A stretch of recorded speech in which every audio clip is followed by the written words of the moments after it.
ಹರೇ ಕೃಷ್ಣ. ಎಲ್ಲ ಭಕ್ತರಿಗೂ ನನ್ನ ಪ್ರಣಾಮಗಳು. ವಾಂಛಾ ಕಲ್ಪತರುಭ್ಯಶ್ಚ ಕೃಪಾ ಸಿಂಧುಭ್ಯ ಏವ ಚ ಪತಿತಾನಾಂ ಪಾವನೇಭ್ಯೋ ವೈಷ್ಣವೇಭ್ಯೋ ನಮೋ ನಮಃ. ಅನಂತಕೋಟಿ ವೈಷ್ಣವವೃಂದಕ್ಕೆ ಜಯ. ಸೊ ಇವತ್ತಿನಿಂದ ನಾವು ಭಗವದ್ಗೀತಾ ಯಥಾರೂಪವನ್ನ ಓದೋಣ. ಈ ಭಗವದ್ಗೀತೆಯನ್ನ ಯಥಾರೂಪ ಅಂತಾನೆ ಯಾಕೆ ಕರೀತಾರೆ? ಸೊ ಇದನ್ನ ಮುಂದೆ ಹಾಗೆ ತಿಳ್ಕೊಳ್ಳೋಣ. ಈ ಮಹಾನ್ ಗ್ರಂಥದ ಲೇಖಕರು ಅಂತಾರಾಷ್ಟ್ರೀಯ ಕೃಷ್ಣ ಪ್ರಜ್ಞಾ ಆಂದೋಲನ ಸಂಘದ ಸಂಸ್ಥಾಪಕರಾದಂತಹ ಎ.ಸಿ. ಭಕ್ತಿವೇದಾಂತ ಸ್ವಾಮಿ ಶ್ರೀಲ ಪ್ರಭುಪಾದರು. ಈ ಗ್ರಂಥವನ್ನ ಶ್ರೀಲ ಪ್ರಭುಪಾದರು ಶ್ರೀಲ ಬಲದೇವ್ ವಿದ್ಯಾಭೂಷಣ್ ಅವರಿಗೆ ಅರ್ಪಣೆ ಮಾಡ್ತಾ ಇದ್ದಾರೆ. ಅವರು ಗೌಡಿಯ ಸಂಪ್ರದಾಯದಲ್ಲಿ ಬರ್ತಕ್ಕಂಥ ಒಬ್ಬ ಮಹಾನ್ ಆಚಾರ್ಯ, ಮತ್ತೆ ಅವರನ್ನ ವೇದಾಂತ ಆಚಾರ್ಯ ಅಂತಾನೂ ಕರೀತಾರೆ. ಮತ್ತೆ ಗೋವಿಂದ ಭಾಷ್ಯ ಅಂತಕ್ಕಂಥ ಗ್ರಂಥದ ಒಂದು ಭಾವಾರ್ಥವನ್ನ ಅವರೇ ಕೊಟ್ಟಿದ್ದಾರೆ. ಮತ್ತೆ ಶ್ರೀಲ ಪ್ರಭುಪಾದರು ಬರೆದಿರ್ತಕ್ಕಂಥ ಈ ಭಗವದ್ಗೀತಾ ಯಥಾರೂಪ ಗ್ರಂಥವನ್ನ ಆಲ್ಮೋಸ್ಟ್ ಅವರು ಬಲದೇವ ವಿದ್ಯಾಭೂಷಣ ಅವರ ಗ್ರಂಥದಿಂದ ಅವರ ಗ್ರಂಥವನ್ನ ಓದಿ ಅವರಿಂದ ಜ್ಞಾನವನ್ನ ಪಡ್ಕೊಂಡು ಈ ಪುಸ್ತಕವನ್ನ ಬರೆದಿದ್ದಾರೆ. ಇದೊಂದೇ ಪುಸ್ತಕವನ್ನ ರೆಫರ್ ಮಾಡಿಲ್ಲ, ಇನ್ನೂ ಹಲವಾರು ಶ್ರೀ ಸಂಪ್ರದಾಯದಲ್ಲಿ ಬರ್ತಕ್ಕಂಥ ಮಧ್ವಾಚಾರ್ಯ, ರಾಮಾನುಜಾಚಾರ್ಯ, ಹೀಗೆ ಹಲವಾರು ಪುಸ್ತಕಗಳು ಭಗವದ್ಗೀತೆಯನ್ನ ಬರೆದಿದ್ದಾರೆ. ಸೊ ಅವರ ಒಂದು ಭಗವದ್ಗೀತೆಯನ್ನ ಶ್ರೀಲ ಪ್ರಭುಪಾದರು ರೆಫರ್ ಮಾಡಿ, ಹಾಗೆ ಶ್ರೀಲ ವಿಶ್ವನಾಥ್ ಚಕ್ರವರ್ತಿ ಠಾಕೂರ್ ಅವರು ಕೂಡ ಭಗವದ್ಗೀತೆಯನ್ನ ಬರೆದಿದ್ದಾರೆ. ಇದು ಶ್ರೀಲ ಪ್ರಭುಪಾದರು ಕೊಟ್ಟಿರ್ತಕ್ಕಂಥದ್ದು ಎಲ್ಲಾ ಭಗವದ್ಗೀತೆಯ ಒಂದು ರೀತಿಯ ರಸ ಕೊಟ್ಟಿದ್ದಾರೆ ನಮಗೆ. ಶ್ರೀಲ ಪ್ರಭುಪಾದರು ಬ್ರಹ್ಮ ಮತ ಗೌಡಿಯ ಸಂಪ್ರದಾಯದಿಂದ ಬಂದಿರತಕ್ಕಂಥ ಅಧಿಕೃತ ಗುರುಗಳು. ಯಾರು ಗುರು ಪರಂಪರೆಯಲ್ಲಿ ಬಂದಿರ್ತಾರೋ ಸೊ ಅವರು ಸನಾತನ ಧರ್ಮವನ್ನ ಇದ್ದ ಹಾಗೆ ಅವರು ನಮಗೆ ಕೊಡ್ತಾರೆ.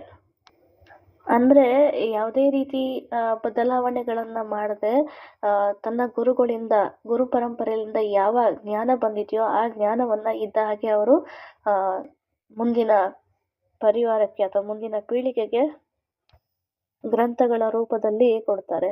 ಗುರು ಪರಂಪರೆ ಅಂದ್ರೆ ಏನು, ಅದು ಮುಂದೆ ಬರುತ್ತೆ. ಇಂಟ್ರೊಡಕ್ಷನ್ ಅಲ್ಲಿ ನಾವು ಅದ್ರ ಬಗ್ಗೆ ಡೀಟೇಲ್ ಆಗಿ ಚರ್ಚೆ ಮಾಡ್ಬೋದು.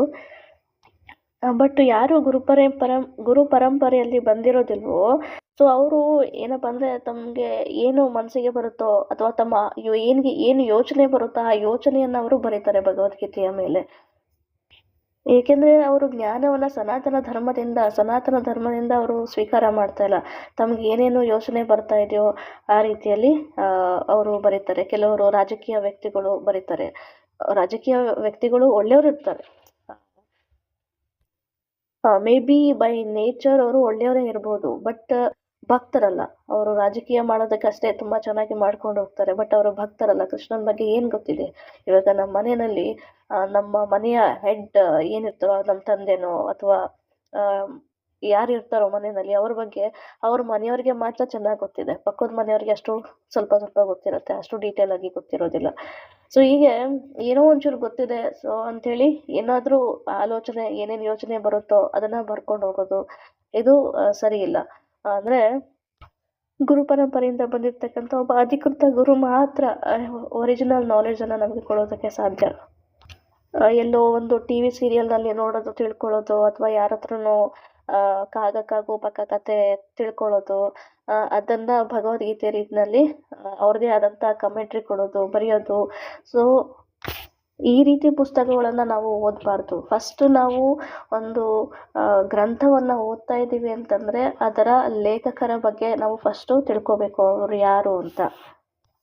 ಏನಿವೆ ಫಸ್ಟ್ ಪುಸ್ತಕದಲ್ಲಿ ಮೊದಲಿಗೆ ಪ್ರಶಂಸೆ ಬರುತ್ತೆ. ಪ್ರಶಂಸೆ ಅಂತಂದ್ರೆ ಯಾರು ಲೇಖಕರ ಹಿತೈಷಿಗಳು ಇರ್ತಾರೋ ಅಥವಾ ಲೇಖಕರ ಬಗ್ಗೆ ಗೊತ್ತಿದೆಯೋ ಅಥವಾ ಯಾರು ಪುಸ್ತಕಗಳನ್ನ ಓದಿರ್ತಾರೋ, ಅಂದ್ರೆ ಇವ್ರು ಬರೆದಿರ್ತಕ್ಕಂಥ ಭಗವದ್ಗೀತೆ ಯಥಾರೂಪದ ಗ್ರಂಥವನ್ನ ಯಾರು ಓದಿರ್ತಾರೋ ಸೊ ಅವರು ಅವ್ರದೇ ಆದಂತಹ ಅಭಿಪ್ರಾಯವನ್ನ ಕೊಡ್ತಾರೆ ಈ ಗ್ರಂಥದ ಬಗ್ಗೆ ಏನು ಇದೆ ಅಂತ. ಇದನ್ನ ಪಬ್ಲಿಷರ್ಸ್ ಕೊಡ್ತಾರೆ, ಪಬ್ಲಿಷ್ ಮಾಡಿರ್ತಾರೆ. ಇದನ್ನ ಆಥರ್ ಬರ್ದಿರೋದಿಲ್ಲ. ಇದನ್ನ ನೆಕ್ಸ್ಟ್ ಬರುತ್ತೆ ಮೊದಲ ಮಾತು ಅಂತ ಬರುತ್ತೆ. ಸೊ ಇದನ್ನ ಆಥರ್ ಅಂದರೆ ಲೇಖಕರು ಬರೆದಿರ್ತಾರೆ ಅಂತಂದರೆ ಅವರ ಬಗ್ಗೆ ಇಂಟ್ರೊಡಕ್ಷನ್ ಇರುತ್ತೆ. ಅಂದರೆ ಅವ್ರಿಗೆ ಏನು ಕ್ವಾಲಿಫಿಕೇಶನ್ ಇದೆ ಈ ಪುಸ್ತಕವನ್ನು ಬರೆಯೋದಕ್ಕೆ, ಮತ್ತು ಇದಕ್ಕೆ ಈ ಗ್ರಂಥವನ್ನು ಬರೆಯೋದಕ್ಕೆ ಇನ್ಸ್ಪಿರೇಷನ್ ಏನು, ಮತ್ತು ಈ ಪುಸ್ತಕದಲ್ಲಿ ಏನೇನು ತಿಳ್ಕೊಬೋದು, ಏನದ್ರ ಬಗ್ಗೆ ಇದೆ. ಸೊ ಈ ರೀತಿ ಸ್ವಲ್ಪ ಪುಸ್ತಕದ ಬಗ್ಗೆ ಮತ್ತು ಲೇಖಕರ ಬಗ್ಗೆ ವಿವರಣೆ ಇರುತ್ತೆ. ನಾವು ಪುಸ್ತಕವನ್ನು ಓದುವಾಗ ಏನನ್ನೂ ಮಿಸ್ ಮಾಡುವಾಗಿಲ್ಲ. ಮೊದಲ ಮಾತು ಮತ್ತು ಪ್ರಸ್ತಾವನೆ ಪ್ರತಿಯೊಂದನ್ನು ಡೀಟೇಲ್ ಆಗಿ ಓದಬೇಕು.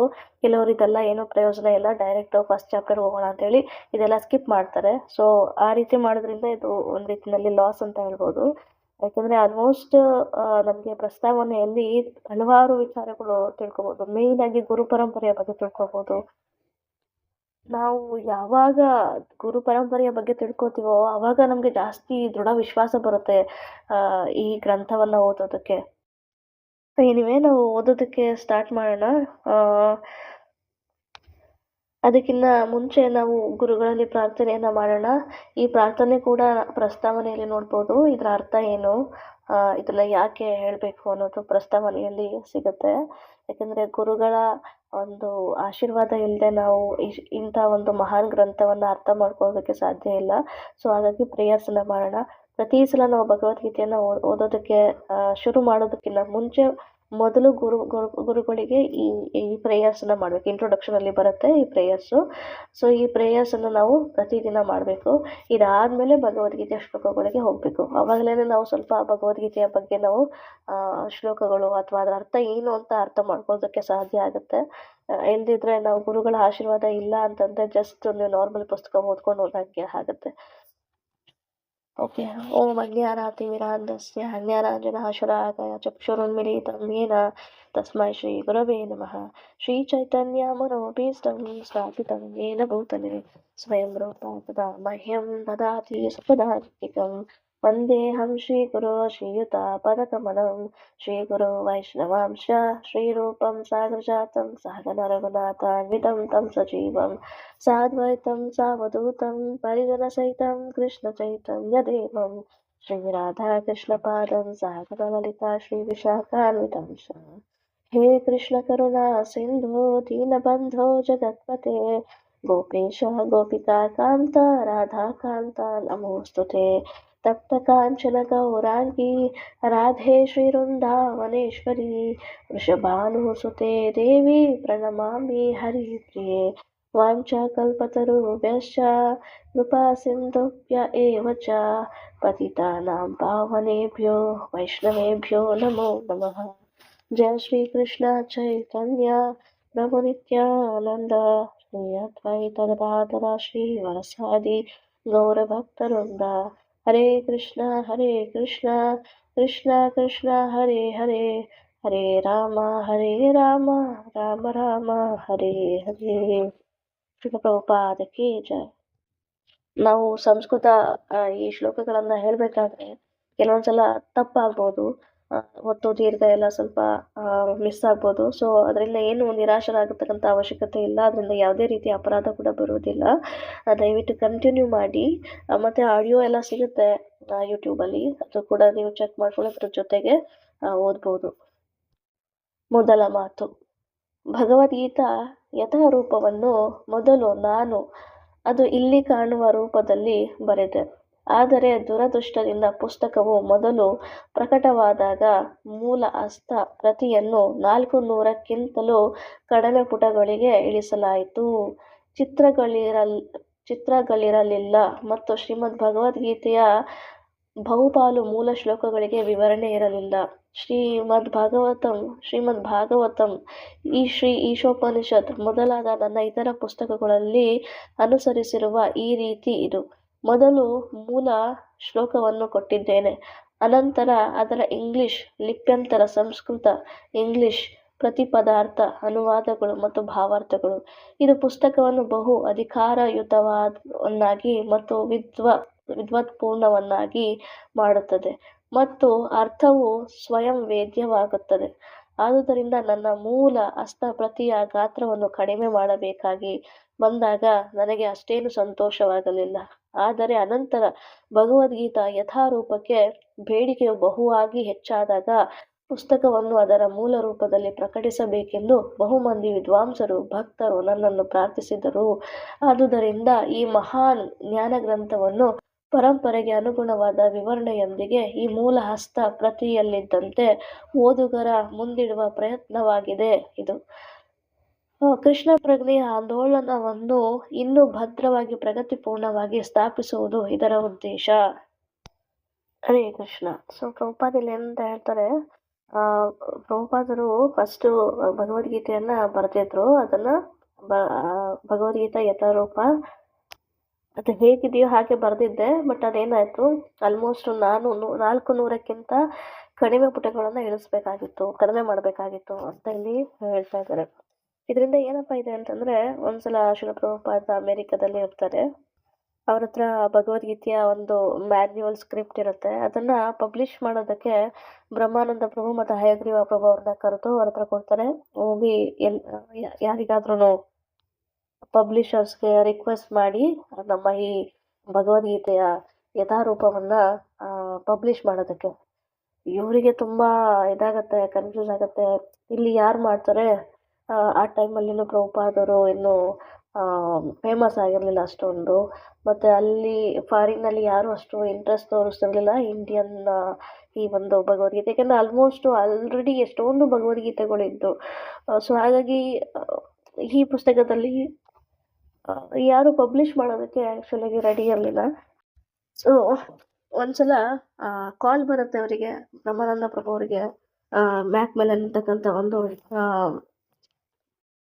ಬುಕ್ ಪಬ್ಲಿಷ್ ಕಂಪ್ನಿಯಿಂದ, ಆಫೀಸಿಂದ. ಸೊ ಅದರಿಂದ ಹಯಗ್ರೀವ ಪ್ರಭುಗೆ ಮತ್ತು ಬ್ರಹ್ಮಾನಂದ ಪ್ರಭು ತುಂಬ ಖುಷಿ ಆಗುತ್ತೆ. ಫೈನಲಿ ನಮ್ಮ ಭಗವದ್ಗೀತೆ ಯಥಾರೂಪ ಪಬ್ಲಿಷ್ ಆಗುತ್ತೆ ಅಂತೇಳಿ ಅವ್ರು ತುಂಬ ಖುಷಿಯಿಂದ ಹೋಗುತ್ತೆ. ಬಟ್ ಆ್ಯಕ್ಚುಲಿ ಅಲ್ಲೊಂದು ಡಿಸಪಾಯಿಂಟ್ ಕಾದಿರುತ್ತೆ. ಅಲ್ಲಿನ ಕ್ಲರ್ಕು, ಅಲ್ಲಿ ಕೆಲಸ ಮಾಡ್ತಕ್ಕಂಥ ಕ್ಲರ್ಕ್ ಯಾರಿದ್ದಾರೋ, ಸೊ ಅವರು ಕಾಲ್ ಮಾಡಿರ್ತಾರೆ. ಜಸ್ಟ್ ಅವ್ರಿಗೊಂದು ಕಾಪಿ ಬೇಕಾಗಿರುತ್ತೆ ಅವರಿಗೆ, ಅದನ್ನು ಕೊಂಡ್ಕೊಳ್ಳೋದಕ್ಕಷ್ಟೇ ಕರೆದಿರ್ತಾರೆ.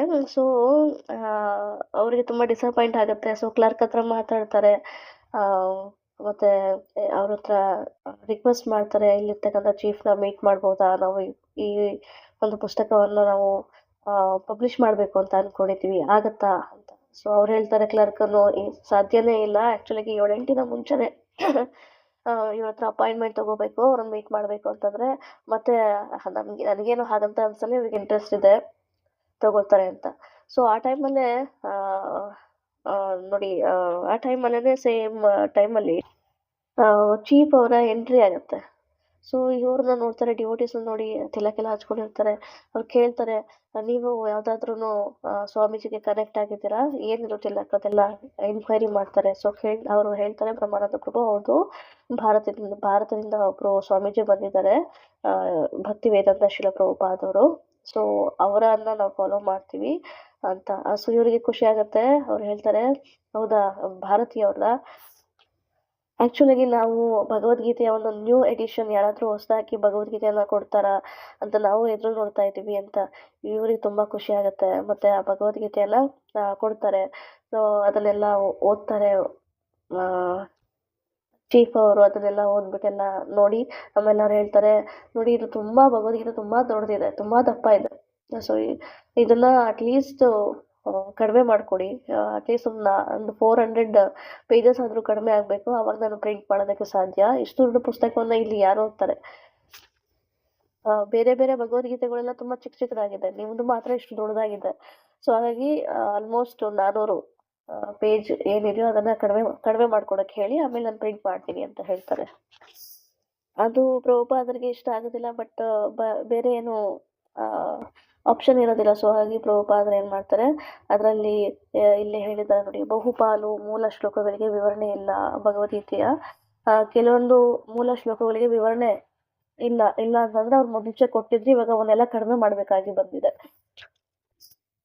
ಎಷ್ಟೊಂದು ಅದರಲ್ಲಿ ಕಟ್ ಮಾಡಬೇಕಾಗಿರುತ್ತೆ. ಸೊ ಹಾಗಾಗಿ ಏನು ಮಾಡ್ತಾರೆ, ಸರಿ ಆಯಿತು ಕೊಡ್ತಾರೆ. ಸೊ ಮ್ಯಾಕ್‌ಮಿಲನ್ ಅವರು ಪ್ರಿಂಟರ್ಸ್ ಅವರು ಅದನ್ನು ಪುಸ್ತಕವನ್ನು ಪ್ರಿಂಟ್ ಮಾಡ್ತಾರೆ. ಪ್ರಿಂಟ್ ಮಾಡಿದಾದ್ಮೇಲೆ ಅದು ತುಂಬ ಫೇಮಸ್ ಆಗುತ್ತೆ ಆ್ಯಕ್ಚುಲಾಗಿ. ಯಾಕಂದರೆ ಶ್ರೀಲ ಪ್ರಭುಪಾದರು ಯಥಾರೂಪವಾಗಿ ಕೊಟ್ಟಿದ್ದಾರೆ ಭಗವದ್ಗೀತೆ.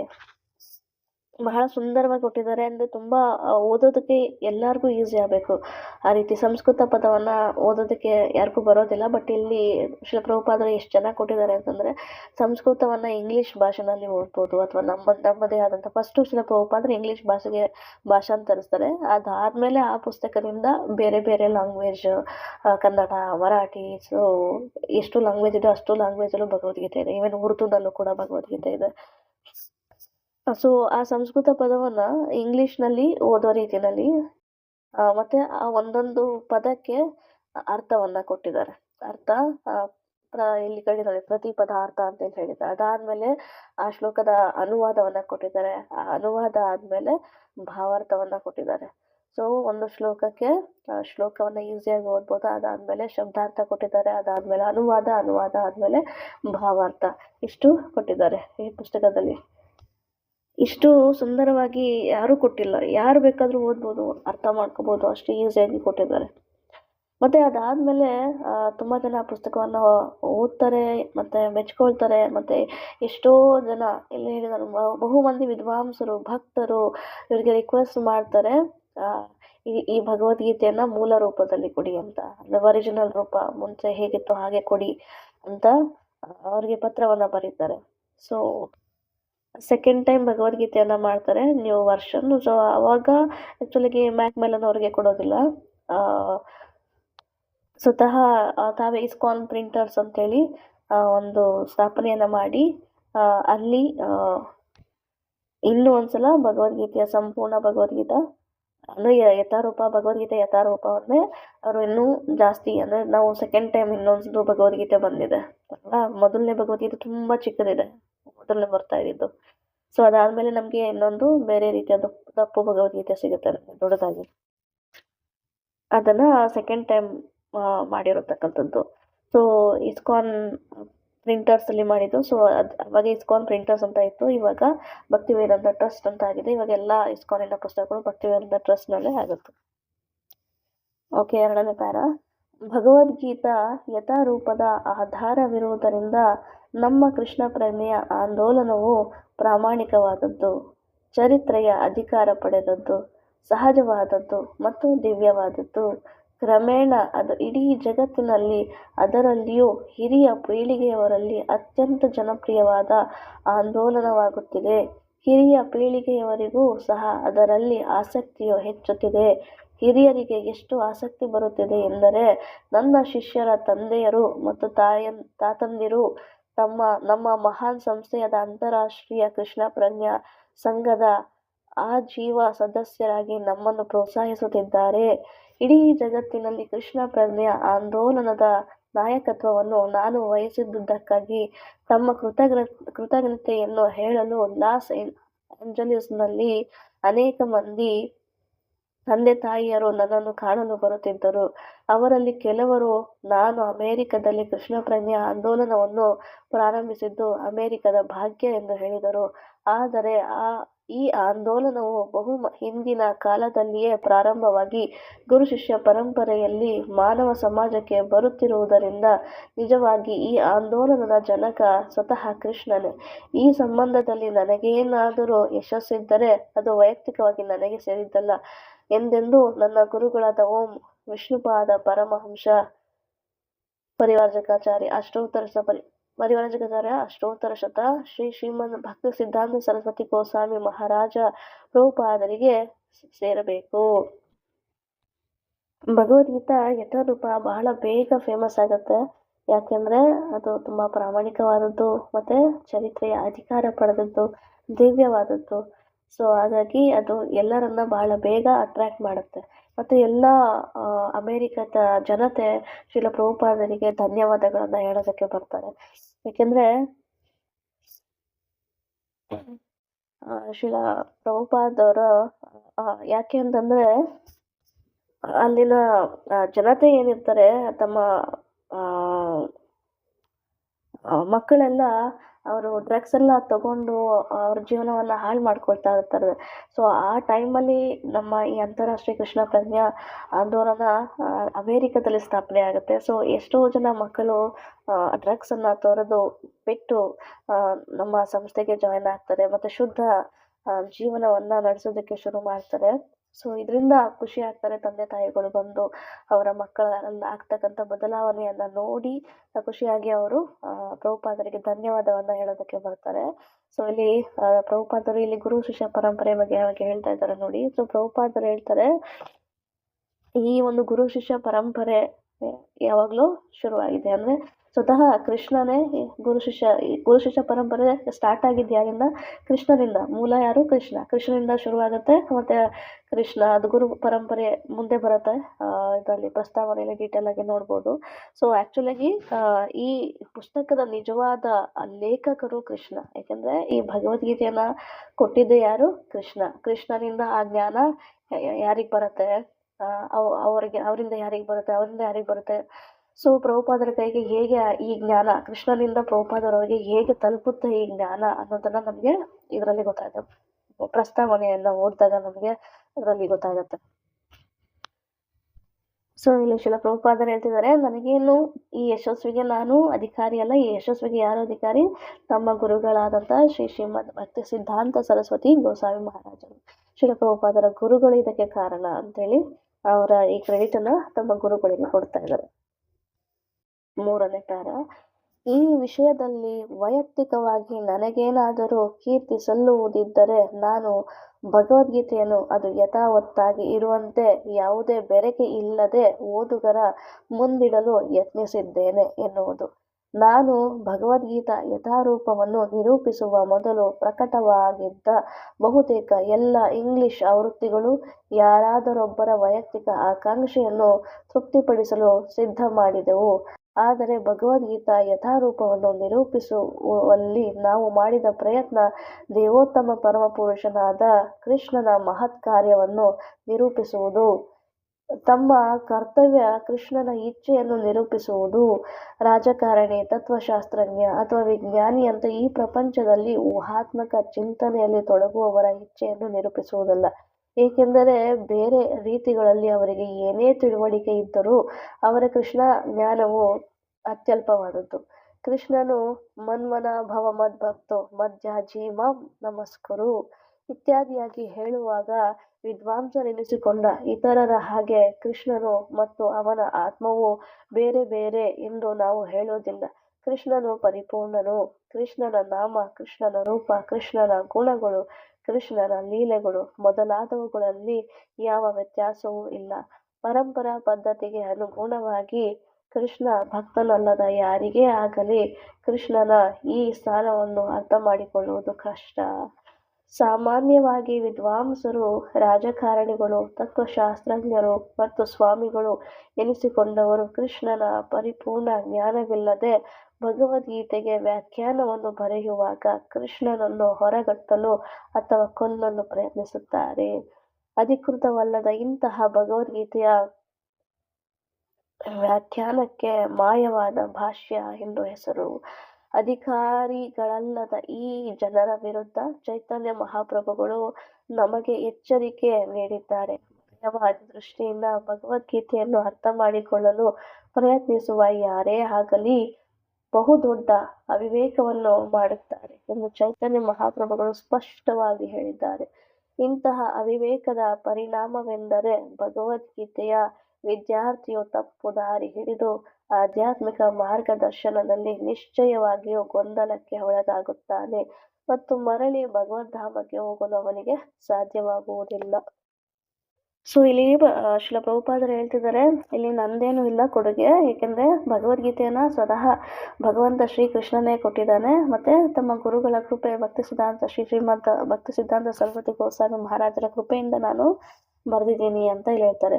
ಇನ್ ಕೇಸ್ ನನಗೇನಾದ್ರೂ ನೀವು ಏನಾದರೂ ಕ್ರೆಡಿಟನ್ನು ಕೊಡಬೇಕು ಅಂತ ಅಂದ್ಕೊಂಡ್ರೆ ಅದು ಜಸ್ಟ್ ಈ ಮಾತಿಗೆ ಕೊಡ್ಬೋದು, ಯಾವುದಕ್ಕೆ ನಾನು ಅದನ್ನು ಯಥಾವತ್ತಾಗಿ ಬರೆದಿದ್ದಾನೆ, ಯಾವುದೇ ಬರಕೆ ಇಲ್ಲದೆ ಅದನ್ನು ಯಥಾವತ್ತಾಗಿ ನಾನು ಬರ್ತೇನೆ. ಇವಾಗ ಎಷ್ಟೋ ಜನ ಭಗವದ್ಗೀತೆಯನ್ನು ಬರೀತಾರೆ, ಬಟ್ ಅವರು ಯಥಾವತ್ತಾಗಿ ಬರೋದಿಲ್ಲ. ನಾನು ಆಗಲೇ ಹೇಳ್ದಂಗೆ ತಮಗೆ ಏನು ಆಲೋಚನೆ ಬರುತ್ತೋ ಅದನ್ನು ಬರೀತಾರೆ. ಕೆಲವರು ಹೇಳ್ತಾರೆ ಕೃಷ್ಣ ಒಬ್ಬ ಐತಿಹಾಸಿಕ ಪುರುಷ, ಅವನು ದೇವರಲ್ಲ ಅಂತ ಹೇಳ್ತಾರೆ. ಕೆಲವರು ಹೇಳ್ತಾರೆ ಪಾಂಡವರು ಇರಲಿಲ್ಲ, ಕೃಷ್ಣನ ಇರಲಿಲ್ಲ, ಅದೊಂದು ಮಾಯೆ ಅಂತ ಹೇಳ್ತಾರೆ. ಇನ್ನು ಕೆಲವರು ಹೇಳ್ತಾರೆ ರಾಧಾರಾಣಿ ಅಂತಕ್ಕಂಥವ್ರು ಎಕ್ಸಿಸ್ಟಿಂಗೇ ಇಲ್ಲ, ಅಸ್ತಿತ್ವದಲ್ಲೇ ಇಲ್ಲ ಅಂತ ಹೇಳ್ತಾರೆ. ಬಟ್ ಈ ಒಂದು ಜ್ಞಾನವನ್ನು ಎಲ್ಲಿಂದ ಪಡ್ಕೊಂಡು ಅವ್ರಿಗೆ ಗೊತ್ತಿಲ್ಲ. ಯಾಕೆಂದರೆ ಪರಂಪರೆ ಎಲ್ಲಿಂದ, ಯಾರಾದರೂ ಒಬ್ರು ಗುರು ಬೇಕಲ್ವಾ, ಎಲ್ಲಿಂದ ಈ ಗುರುವಿನ ನಾವು ಜ್ಞಾನವನ್ನು ಪಡ್ಕೊಂಡ್ವಿ, ಸೊ ಅದನ್ನು ನಿಮ್ಮ ಮುಂದೆ ಹೇಳ್ತಾ ಇದ್ದೀವಿ ಅಂತ. ಇಲ್ಲ, ಗುರು ಇಲ್ಲ ಅಂತಂದ್ರೆ ಅವ್ರು ಹೇಗೆ ಜ್ಞಾನವನ್ನು ಪಡ್ಕೊಳ್ಳೋದಕ್ಕೆ ಸಾಧ್ಯ? ಅಂದರೆ ಗುರು ಇಲ್ಲ ಅಂತಂತಂದರೆ ಅವ್ರು ಜ್ಞಾನವನ್ನು ಎಲ್ಲಿಂದ ಪಡ್ಕೊಳ್ತಾ ಇದ್ದಾರೆ? ತಮ್ಮ ಸ್ವ ಇಚ್ಛೆಯಿಂದ ಅಂದರೆ ಸ್ವ ಯೋಚನೆಯಿಂದ ಅವ್ರಿಗೆ ಏನು ಅನ್ಸುತ್ತೋ ಅದನ್ನು ಬರೀತಾ ಇದ್ದಾರೆ. ಆ ರೀತಿ ಬರೆಯೋದು ತೊಂದರೆ ಎಷ್ಟೋ ಜನ ಬರೀತಾರೆ. ಸೊ ಇದರಿಂದ ಏನಾಗುತ್ತೆ, ಭಗವದ್ಗೀತೆಯನ್ನ ಎಷ್ಟೋ ಜನ ಓದೋರಿಗೆ ಆಸೆ ಇಟ್ಕೊಂಡಿರ್ತಾರೆ. ಎಷ್ಟೋ ಜನ ಓದೋರಿಗೆ ಒಂದು ರೀತಿಯಲ್ಲಿ ಅನ್ಯಾಯ ಆಗುತ್ತೆ. ಅವರಿಗೆ ಆಧ್ಯಾತ್ಮಿಕ ಒಂದು ಮಾರ್ಗ ಏನಾಗುತ್ತೆ, ಮಾರ್ಗದಲ್ಲಿ ಅವ್ರಿಗೆ ತುಂಬ ಗೊಂದಲ ಉಂಟಾಗುತ್ತೆ. ಮತ್ತು ಈ ಭಗವದ್ಗೀತೆ ಓದೋದರ ಉದ್ದೇಶ ಏನಿದೆ, ಮರಳಿ ಭಗವದ್ಧಾಮಕ್ಕೆ ಹೋಗಲು. ಸೊ ಆದ್ದರಿಂದ ಅವರು ವಂಚಿತರಾಗ್ತಾರೆ. ಬಟ್ ಶ್ರೀಲ ಪ್ರಭುಪಾದವರು ಗುರು ಪರಂಪರೆಯಿಂದ ಬಂದಿರತಕ್ಕಂಥ ಅಧಿಕೃತ ಗುರುಗಳು, ನಾನು ಆಗಲೇ ಸ್ಟಾರ್ಟಿಂಗಲ್ಲಿ ಹೇಳಿದಾಗೆ ಶ್ರೀಪಾದ ರಾಮಾನುಜಾಚಾರ್ಯ ಇವರೆಲ್ಲ ಅಧಿಕೃತ ಗುರುಗಳು. ಮಾಧವಾಚಾರ್ಯ ಇರ್ಬೋದು, ವಿಶ್ವನಾಥ್ ಚಕ್ರವರ್ತಿ ಠಾಕೂರ್ ಅವರು, ಬಲದೇವ್ ವಿದ್ಯಾಭೂಷಣ, ಎಲ್ಲರ ಭಗವದ್ಗೀತೆಯನ್ನು ಅವರ ಭಗವದ್ಗೀತೆಯನ್ನು ಜ್ಞಾನವನ್ನು ಪಡ್ಕೊಂಡು ಮತ್ತು ಗುರು ಪರಂಪರೆಯಿಂದ ಬಂದಿರತಕ್ಕಂಥ ಎಲ್ಲ ಆಚಾರ್ಯರಿಂದ ಜ್ಞಾನವನ್ನು ಪಡ್ಕೊಂಡು ಅವರು ಈ ಭಗವದ್ಗೀತೆಯನ್ನು ಬರೆದಿದ್ದಾರೆ. ಇಲ್ಲಿ ಒಂದು ಮುಖ್ಯವಾದಂಥ ಪಾಯಿಂಟನ್ನು ಹೇಳ್ತಿದ್ದಾರೆ ಶ್ರೀಲ ಪ್ರಭುಪಾದರು. ಭಗವದ್ಗೀತೆ ಯಥಾರೂಪವನ್ನು ನಿರೂಪಿಸುವುದರಲ್ಲಿ ನಾವು ಮಾಡಿದ ಪ್ರಯತ್ನ ದೇವೋತ್ತಮ ಪರಮ ಪುರುಷನಾದ ಕೃಷ್ಣನ ಮಹತ್ ಕಾರ್ಯವನ್ನು ನಿರೂಪಿಸುವುದು. ನೋಡಿ, ಭಗವದ್ಗೀತೆ ಯಥಾರೂಪವನ್ನು ಶ್ರೀಲ ಪ್ರಭುಪಾದರು ಅದನ್ನ ಮಾನವ ಜನತೆಯ ಒಳಿತಿಗಾಗಿ ಕೊಡೋದಕ್ಕೆ, ಈ ಜ್ಞಾನವನ್ನ ಇದ್ದ ಹಾಗೆ ತಿಳ್ಕೊಳ್ಳೋದಕ್ಕೆ ಜನಗಳಿಗೆ ಸಹಾಯವನ್ನ ಮಾಡ್ತಿದ್ದಾರೆ ಶ್ರೀಲ ಪ್ರಭುಪಾದರು. ಇಲ್ಲಿ ಈ ರಾಜಕಾರಣಿಗಳು, ತತ್ವಶಾಸ್ತ್ರಜ್ಞರು ಅಥವಾ ವಿಜ್ಞಾನಿಗಳು ಪ್ರಪಂಚದಲ್ಲಿ ಊಹಾತ್ಮಕ ಚಿಂತನೆಗಳಲ್ಲಿ ತೊಡಗ್ತಾರೆ ಮತ್ತು ಅವ್ರದ್ದೇ ಆದಂಥ ಒಂದು ನಿರೂಪಣೆಯನ್ನು ಕೊಡ್ತಾರೆ. ಹೀಗಿರ್ಬೋದು, ಆಗಿರ್ಬೋದು ಅಂತ, ಈಗೂ ಆಗಿರ್ಬೋದೇನೋ, ಆಗೂ ಆಗಿರ್ಬೋದೇನೋ ಅಂತ ತಮ್ಮದೇ ಆದಂಥ ಯೋಚನೆಯನ್ನು ಕೊಡ್ತಾರೆ. ಬಟ್ ಯಾವುದೇ ರೀತಿ ಗ್ಯಾರಂಟಿ ಇಲ್ಲ ಅದು ಹಾಗೇ ಆಗಿರುತ್ತೇನೋ ಅಂತ.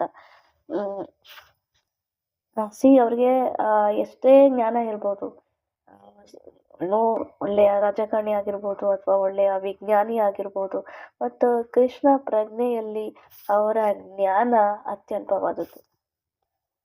ಕೃಷ್ಣನ ಭಕ್ತನಲ್ಲದೆ ಬೇರೆ ಯಾರಿಗೂ ಕೃಷ್ಣನ ಈ ಸ್ಥಾನವನ್ನು ಅರ್ಥ ಮಾಡ್ಕೊಳ್ಳೋದಕ್ಕೆ ಸಾಧ್ಯ ಇಲ್ಲ. ಕೆಲವರು ಇರ್ತಾರೆ, ಸೀರಿಯಲಲ್ಲಿ ಏನೋ ಒಂದು ನೋಡ್ತಾರೆ, ಒಂಚೂರು ಚೆನ್ನಾಗಿ ಮಾತಾಡೋದಕ್ಕೆ ಬಂದರೆ ಸಾಕು, ಅದನ್ನು ತಗೊಂಡೋಗಿ ಏನೋ ಲಬ್ ಲಬ್ ಲಬ್ ಲಬ್ ಲಬ್ ಅಂತ ಏನೋ ಭಗವದ್ಗೀತೆಯ ಬಗ್ಗೆ ಮಾತಾಡ್ತಾರೆ. ಚೆನ್ನಾಗಿ ಮಾತಾಡೋಕೆ ಬಂದರೆ ಸಾಕು, ಅದ್ರ ಬಗ್ಗೆ ಕೃಷ್ಣನ ಬಗ್ಗೆ ಅಥವಾ ಜ್ಞಾನ ಇರ್ಬೋದು, ಇಲ್ಲದೆ ಇರ್ಬೋದು, ಅಥವಾ ಭಗವದ್ಗೀತೆ ಓದೇ ಇರೋದಿಲ್ಲ, ಅದ್ರ ಬಗ್ಗೆ ಜ್ಞಾನನೂ ಇರೋದಿಲ್ಲ, ಅವನು ಕೃಷ್ಣನ ಭಕ್ತನೂ ಆಗಿರೋದಿಲ್ಲ.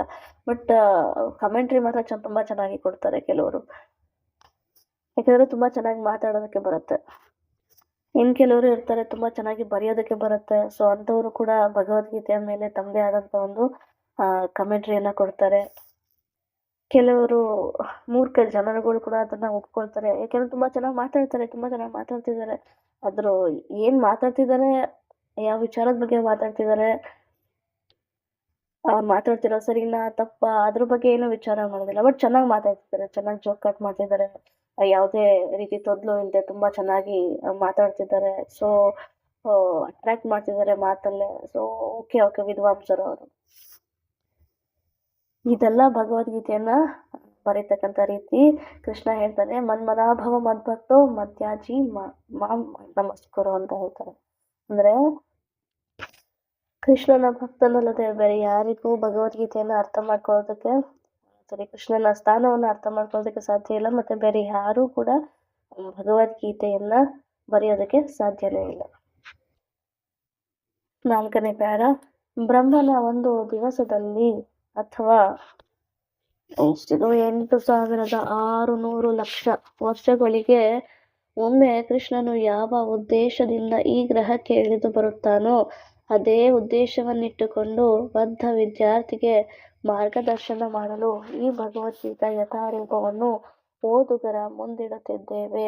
ಈ ಉದ್ದೇಶವನ್ನು ಭಗವದ್ಗೀತೆಯಲ್ಲಿ ಹೇಳಿದೆ ಮತ್ತು ಅದಿರುವಂತೆಯೇ ನಾವದನ್ನು ಒಪ್ಪಿಕೊಳ್ಳಬೇಕು. ಇಲ್ಲವಾದರೆ ಭಗವದ್ಗೀತೆಯನ್ನು ಅದನ್ನು ಉಪದೇಶಿಸಿದ ಶ್ರೀಕೃಷ್ಣನನ್ನು ತಿಳಿದುಕೊಳ್ಳಲು ಪ್ರಯತ್ನಿಸುವುದರಲ್ಲಿ ಅರ್ಥವೇ ಇಲ್ಲ. ಶ್ರೀಕೃಷ್ಣನು ಭಗವದ್ಗೀತೆಯನ್ನು ಮೊಟ್ಟಮೊದಲ ಬಾರಿಗೆ ಕೋಟ್ಯಾಂತರ ವರ್ಷಗಳ ಕೆಳಗೆ ಸೂರ್ಯನಿಗೆ ಹೇಳಿದನು. ನಾವು ಈ ವಾಸ್ತವಾಂಶವನ್ನು ಒಪ್ಪಿಕೊಳ್ಳಬೇಕು. ತಪ್ಪು ವ್ಯಾಖ್ಯಾನ ಮಾಡದೆ ಕೃಷ್ಣನ ಅಧಿಕಾರ ವಾಣಿಯಿಂದ ಭಗವದ್ಗೀತೆಯ ಐತಿಹಾಸಿಕ ಮಹತ್ವವನ್ನು ತಿಳಿದುಕೊಳ್ಳಬೇಕು.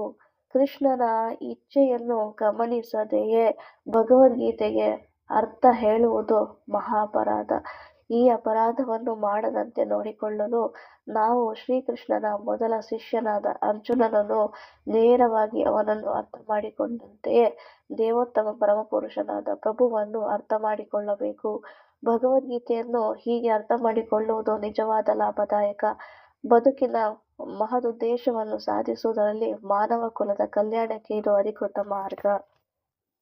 ಈ ಪ್ಯಾರದಲ್ಲಿ ನಾವು ಭಗವದ್ಗೀತೆಯನ್ನ ಯಾವ ಮೂಡ್ನಲ್ಲಿ ನಾವು ಓದಬೇಕು, ಯಾವ ಮೂಡಲ್ಲಿ ನಾವು ಸ್ವೀಕಾರ ಮಾಡಬೇಕು ಅನ್ನೋದನ್ನ ಇಲ್ಲಿ ಹೇಳಿದ್ದಾರೆ ನೋಡಿ. ಭಗವದ್ಗೀತೆಯನ್ನ ಯಾವಾಗ್ಲೂ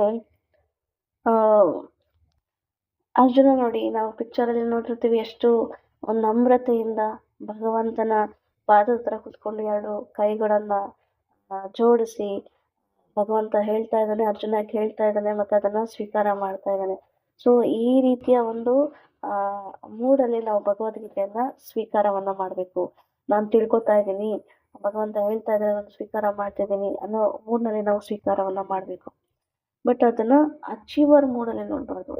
ನನಗೆ ಭಗವದ್ಗೀತಾ ಸ್ವೀಕಾರ ಮಾಡಿಬಿಟ್ಟೆ, ನನಗೆ ಬಂತು, ನಾನು ಅಚೀವ್ ಮಾಡಿದೆ, ಸೊ ನನಗಿವಾಗ ಸ್ಕಾಲರ್ ಅಂತ ಹೇಳ್ತೀವಿ, ನಾನು ಇವಾಗ ಸ್ಕಾಲರ್ ಆಗ್ಬಿಟ್ಟೆ, ಕಂಪ್ಲೀಟ್ ಆಗಿ ನಾನು ಎಲ್ಲ ವಿಚಾರವನ್ನ ತಿಳ್ಕೊಂಡಿದ್ದೀನಿ. ಸೊ ಇವಾಗ ನಾವು ಏನ್ ಮಾಡ್ಬೋದು, ಒಂದು ಯೂಟ್ಯೂಬ್ ಓಪನ್ ಮಾಡ್ಬೋದು, ಮತ್ತೆ ಎಲ್ಲ ಏನೇನೋ ವಿಡಿಯೋ ಭಗವದ್ಗೀತೆ ಬಗ್ಗೆ ಏನು ನಮಗೆ ಗೊತ್ತಿದೆಯೋ ಅದಕ್ಕೊಂದು ಅಷ್ಟು ಸೇರಿಸಿ ಭಗವದ್ಗೀತೆಯನ್ನು ಹೇಳೋದು ಫೇಮಸ್ ಆಗ್ಬೋದು ನಾನು ಇವಾಗ. ಯಾಕೆಂದ್ರೆ ನಾನು ಭಗವದ್ಗೀತೆ ಗೊತ್ತಿದೆ ತುಂಬಾ ಚೆನ್ನಾಗಿ. ಸೊ ಯೂಟ್ಯೂಬ್ನ ಓಪನ್ ಮಾಡಿ ಫೇಮಸ್ ಆಗ್ಬಿಡ್ತೀನಿ ಅಂತೇಳಿ ಸುಮ್ಮನೆ ಅದಲ್ಲಿ ಒಂದಷ್ಟು ವಿಡಿಯೋಸ್ಗಳನ್ನ ಹಾಕೋದು, ಮತ್ತೆ ಮುಂದೆ ಫೇಮಸ್ ಆಗ್ತೀನಿ ಅನ್ನೋ ಕಲ್ಪನೆಯನ್ನ ಇಟ್ಕೊಳ್ಳೋದು. ಸೊ ಇದೆಲ್ಲ ಒಂದು ರೀತಿಯಲ್ಲಿ ತುಂಬಾ ತಪ್ಪಾದಂತಹ ಆಲೋಚನೆ. ಈ ನಾಲೆಡ್ಜನ್ನ ತಿಳ್ಕೊಳ್ಳೋದ್ರಿಂದ ಯಾರು ಬೇಕಾದ್ರೂ ಸ್ಕಾಲರ್ ಆಗ್ಬೋದು, ಯಾರು ಬೇಕಾದ್ರೂ ಲೆಕ್ಚರ್ ಕೊಡ್ಬೋದು. ಬಟ್ ಅದರಿಂದ ನಮಗೆ ಕೃಷ್ಣ ಸಿಗೋದಿಲ್ಲ. ನಮಗೆ ನಾಲೆಡ್ಜ್ ಏನೋ ಸಿಗುತ್ತೆ, ನಾವೊಂದಷ್ಟು ಜನಕ್ಕೆ ನಾಲೆಡ್ಜನ್ನು ಕೊಡ್ತೀವಿ, ಫೇಮಸ್ ಕೂಡ ಆಗ್ತೀವಿ, ಬಟ್ ಅದರಿಂದ ನಮಗೆ ಕೃಷ್ಣ ಸಿಗೋದಿಲ್ಲ. ಕೃಷ್ಣ ಸಿಗೋದು ನಮ್ಮ ಭಾವನೆಗಳಿಂದ. ಅವನ ಮೇಲೆ ನಮಗೆ ಯಾವ ರೀತಿ ಭಾವನೆಗಳಿದೆಯೋ, ಪ್ರೀತಿಯುತವಾದಂಥ ಒಂದು ಭಕ್ತಿ ಸೇವೆಯ ಭಾವನೆ ನಮ್ಮಲ್ಲಿ ಇದ್ರೆ ಡೆಫಿನೆಟ್ ಆಗಿ ಕೃಷ್ಣ ಸಿಗ್ತಾನೆ. ಇಲ್ಲ ನಾವು ಫೇಮಸ್ ಆಗಬೇಕು, ಭಗವದ್ಗೀತೆ ಸ್ಕಾಲರ್ ಆಗಬೇಕು, ಸೊ ಈ ರೀತಿ ಮೂಡಲ್ಲಿ ನಾವು ಭಗವದ್ಗೀತೆಯನ್ನು ಕಲ್ತ್ಕೊಂಡು ಹೋಗ್ತೀವಿ, ಕ್ಲಾಸಸ್ ಅಟೆಂಡ್ ಮಾಡ್ತೀವಿ, ಕಲ್ತ್ಕೋತೀವಿ ಅಂತಂದರೆ, ನಾನು ಕೂಡ ಈ ಯೂಟ್ಯೂಬ್ ಚಾನಲಲ್ಲಿ ಮಾಡ್ತಕ್ಕಂಥ ಉದ್ದೇಶ ಹಿನ್ನೆಲೆ ಬೇರೆ ಬೇರೆ ಇದೆ, ಅನೇಕ ಕಾರಣ ಇದೆ. ಇವಾಗ ನಾವಿರೋ ಜಾಗದಲ್ಲಿ ಯಾವುದೇ ರೀತಿ ಟೆಂಪಲ್ ಇಲ್ಲ, ಮತ್ತು ಯಾರು ಕ್ಲಾಸಸ್ ಸ್ಟಾರ್ಟ್ ಮಾಡಿದ್ವಿ, ಬಟ್ ಯಾರು ಆಮೇಲೆ ಹೋಗ್ತಾ ಬರೋದನ್ನ ನಿಲ್ಲಿಸ್ಬಿಟ್ರು. ಸೊ ಹಾಗಾಗಿ ಗುರುಗಳ ಒಂದು ಇನ್ಸ್ಟ್ರಕ್ಷನ್ ಇದು, ನಾವು ಅಟ್ಲೀಸ್ಟ್ ಸ್ವಲ್ಪ ಒಬ್ರಿಗಾದ್ರೂ ನಾವು ಪ್ರೀಚಿಂಗ್ ಮಾಡಬೇಕು ಅಂತ. ಸೊ ಹಾಗಾಗಿ ಈ ಪ್ರಯತ್ನನ ಮಾಡ್ತಿದ್ವಿ ಯೂಟ್ಯೂಬಲ್ಲಿ. ಅಟ್ಲೀಸ್ಟ್ ಕನ್ನಡದಲ್ಲಿ ಅಷ್ಟೊಂದು ಜಾಸ್ತಿ ಏನೂ ಇಲ್ಲ, ಸೊ ಹಾಗಾಗಿ ಕನ್ನಡದಲ್ಲಿ ಮಾಡೋದ್ರಿಂದ ಅಟ್ಲೀಸ್ಟ್ ಯಾರಾದರೂ ಒಬ್ರಿಗಾದ್ರೂ ಉಪಯೋಗ ಆಗ್ಬೋದೇನೋ ಅಂತ. ಇನ್ನೊಂದು ನನ್ನ ಓನ್ ಪ್ಯೂರಿಫಿಕೇಷನ್ಗೋಸ್ಕರ. ಯಾಕೆಂದರೆ ಭಗವಂತನ ಬಗ್ಗೆ ನಾವು ಎಷ್ಟು ಮಾತಾಡ್ತೀವೋ ಅಷ್ಟು ನಾವು ಕಲ್ತ್ಕೋತೀವಿ, ಮತ್ತು ನಮಗೂ ಸೀರಿಯಸ್ನೆಸ್ ಬರುತ್ತೆ. ಇನ್ನೊಂದು ಮುಖ್ಯವಾದ ಕಾರಣ ಅಂತಂದರೆ, ನಮ್ಮ ಗುರು ಮಹಾರಾಜ್ಗಳು ಶಿಲಾ ಜಯಪತಾಕ ಸ್ವಾಮಿ ಗುರು ಮಹಾರಾಜರು ನನಗೆ ಪರ್ಸ್ನಲ್ ಇನ್ಸ್ಟ್ರಕ್ಷನ್ ಕೊಟ್ಟಿದ್ರು. ಏನಂತ ಅಂದರೆ, ಶ್ರೀಲ ಪ್ರಭುಪಾದರ ಪುಸ್ತಕಗಳನ್ನು ಆಡಿಯೋ ರೀತಿಯಲ್ಲಿ ಸಿಗುತ್ತೆ. ಸೊ ಆ ಪುಸ್ತಕಗಳನ್ನು ನೀವು ಕೇಳ್ತಾ ಇರಿ ಯಾವಾಗ್ಲೂ. ಮೀನ್ಸ್ ನನಗೆ ಕೊಟ್ಟಿದ್ರು ಇನ್ಸ್ಟ್ರಕ್ಷನು, ಯಾವಾಗಲೂ ಎನಿ ಟೈಮ್ ಅದು ಹೋಗ್ತಾ ಇರಬೇಕು, ಕೇಳ್ತಾ ಇರಬೇಕು. ಏನೋ ಮನೆ ಕೆಲಸದಲ್ಲಿ ಬ್ಯುಸಿ ಇರ್ತೀರ, ಸೊ ಸ್ಟಿಲ್ ನೀವು ಕೇಳ್ತಾ ಇರಬೇಕು ಅಂತ. ಸೊ ಆ ಟೈಮಲ್ಲಿ ನಾನು ಯೂಟ್ಯೂಬಲ್ಲಿ ಸರ್ಚ್ ಮಾಡಿದೆ, ಮತ್ತು ಎಲ್ಲ ಕಡೆನೂ ಸರ್ಚ್ ಮಾಡಿದೆ ಆಡಿಯೋ ಸಿಗುತ್ತೇನೋ ಅಂತ, ಬುಕ್ ರೀಡಿಂಗ್ ಆಡಿಯೋ. ಸೊ ಅದರಲ್ಲಿ ಕೆಲವೊಂದು ಸಿಕ್ತು, ಬಟ್ ಅದು ಫಾರಿನರ್ಸ್ ಓದಿದ್ರು, ಇಂಗ್ಲೀಷಲ್ಲಿತ್ತು, ಕನ್ನಡದಲ್ಲಿ ಇರಲಿಲ್ಲ. ಅದರಲ್ಲೂ ಫಾರಿನರ್ಸ್. ಸೊ ನಾವು ಕೇಳ್ತಾ ಇದ್ದೀವಿ ಅಂದರೆ ನಮಗೆ ಕಂಫರ್ಟಬಲ್ ಲ್ಯಾಂಗ್ವೇಜಲ್ಲಿ ಬೇಕು, ಸಿಂಪಲ್ ಇಂಗ್ಲೀಷ್ ಆದ್ರೂ ಸಿಂಪಲ್ ಇಂಗ್ಲೀಷಲ್ಲಿ ಬೇಕು. ಬಟ್ ಫಾರಿನರ್ಸ್ ಓದೋದು ನಮಗೆ ಅರ್ಥ ಆಗೋದಿಲ್ಲ. ಸೊ ಎಲ್ಲ ಕಡೆ ಸರ್ಚ್ ಮಾಡಿ ಸಾಕಾಯಿತು. ಸೊ ಓಕೆ, ನಾನು ಅಂದ್ಕೊಂಡೆ ಓಕೆ ಸರಿ, ನಾನೇ ರೆಕಾರ್ಡ್ ಮಾಡಿ ಅದನ್ನು ಪದೇ ಪದೇ ನಾನೇ ಕೇಳ್ಕೊತೀನಿ ಅಂತ. ಸೊ ಆಮೇಲೆ ಯೋಚನೆ ಮಾಡಿದೆ, ಸರಿ ನಾನೊಬ್ಬಳೇ ಏನಕ್ಕೆ ಕೇಳಬೇಕು, ನಮ್ಮ ತಾಯಿಗೂ ಕಳ್ಸೋಣ, ಅವ್ರಿಗೆ ಓದಕ್ಕೆ ಬರೋದಿಲ್ಲ. ಸೊ ನಮ್ಮ ತಾಯಿಗೆ ಕಳ್ಸೋಣ, ಅವರು ಕೂಡ ಕೆಲಸ ಮಾಡ್ತಾ ಅವರು ಕೂಡ ಕೇಳಿಸ್ಕೊಳ್ಳಿ ಅಂತ. ಸೊ ಹಾಗೆ ಯೋಚನೆ ಮಾಡ್ತಾ, ಸರಿ ನಮ್ಮ ತಾಯಿ ನಾನಿಷ್ಟೇ ಯಾಕೆ ಕೇಳಬೇಕು, ಹೇಗೋ ಮಾಡ್ತಾ ಇದ್ದೀನಿ, ಅದನ್ನು ಯೂಟ್ಯೂಬ್ಗೆ ಹಾಕಿದ್ರೆ ಎಷ್ಟೋ ಜನಕ್ಕೆ ಓದೋದಕ್ಕೆ ಬರೋದಿಲ್ಲ, ಇನ್ನು ಎಷ್ಟೋ ಜನಕ್ಕೆ ಬ್ಯುಸಿ ಇರ್ತಾರೆ, ಪುಸ್ತಕಗಳನ್ನ ಇಟ್ಕೊಳ್ಳೋದಕ್ಕೂ ಟೈಮ್ ಇರೋದಿಲ್ಲ. ಇನ್ನು ಕೆಲವರಿಗೆ ಬೇರೆ ಲ್ಯಾಂಗ್ವೇಜಸ್ನ ಅರ್ಥ ಮಾಡ್ಕೊಳಕ್ಕಾಗಲ್ಲ, ಬರೀ ಕನ್ನಡನೇ ಅರ್ಥ ಮಾಡ್ಕೊಳ್ತಾರೆ. ಸೊ ಇಂಥವರಿಗೆ ಕೂಡ ಯೂಸ್ ಆಗಲಿ, ಯಾರಾದರೂ ನಮ್ಮ ಥರನೇ ಯಾರಾದರೂ ಒಬ್ರು ಇರ್ತಾರೆ, ಸೊ ಅಂಥವ್ರಿಗೆ ಯಾರಿಗಾದರೂ ಯೂಸ್ ಆಗಲಿ ಅಂತೇಳಿ, ಮತ್ತು ಜೊತೆಗೆ ನಾನು ಕೂಡ ಪದೇ ಪದೇ ಇದನ್ನು ಕೇಳ್ಬೋದು ರೀಡಿಂಗ್. ಸೊ ಹಾಗಾಗಿ ಅಂದ್ಕೊಂಡೆ ಯೂಟ್ಯೂಬಲ್ಲಿ ಹಾಕೋಣ ಅಂತ. ಅದು ಬಿಟ್ಟರೆ ಬೇರೆ ಯಾವುದೇ ಉದ್ದೇಶ ಇಲ್ಲ.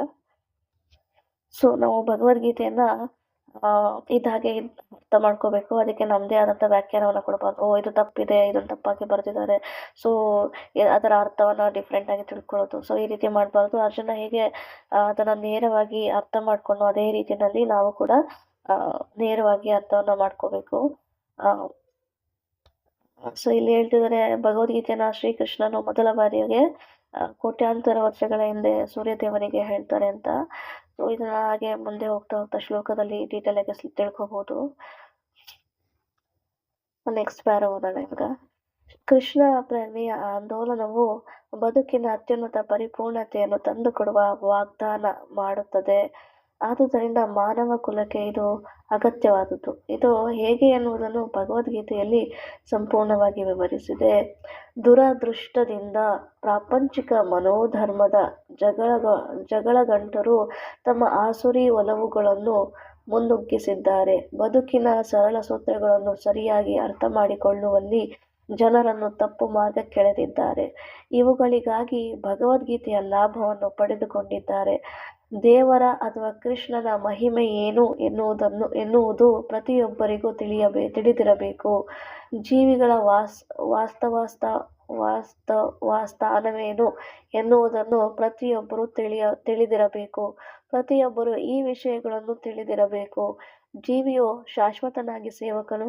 ಮನುಷ್ಯನು ಕೃಷ್ಣನ ಸೇವೆ ಮಾಡದಿದ್ದರೆ ಐಹಿಕ ಪ್ರಕೃತಿಯ 3 ಗುಣಗಳ ವಿವಿಧ ರೀತಿಗಳಲ್ಲಿ ಮಾಯೆಯನ್ನು ಸೇವಿಸಬೇಕಾಗುತ್ತದೆ. ಇದರಿಂದ ನಿರಂತರವಾಗಿ ಹುಟ್ಟು ಸಾವುಗಳ ಚಕ್ರದಲ್ಲಿ ಅಲೆಯಬೇಕಾಗುತ್ತದೆ. ಊಹಾತ್ಮಕ ಚಿಂತನೆ ಮಾಡುವ ಮುಕ್ತ ಮಾಯಾವಾದಿ ಎನಿಸಿಕೊಂಡವನು ಈ ಪ್ರಕ್ರಿಯೆಯನ್ನು ಅನುಭವಿಸಬೇಕಾಗುತ್ತದೆ. ಈ ಜ್ಞಾನವು ಬಹುಶ್ರೇಷ್ಠ ವಿಜ್ಞಾನ. ಪ್ರತಿಯೊಬ್ಬ ಜೀವಿಯು ತನ್ನ ಹಿತಕ್ಕಾಗಿ ಇದನ್ನು ಕೇಳಬೇಕು. ಶ್ರೀಲ ಪ್ರಭುಪಾದರು ಕೃಷ್ಣ ಪ್ರಜ್ಞೆ ಆಂದೋಲನವನ್ನು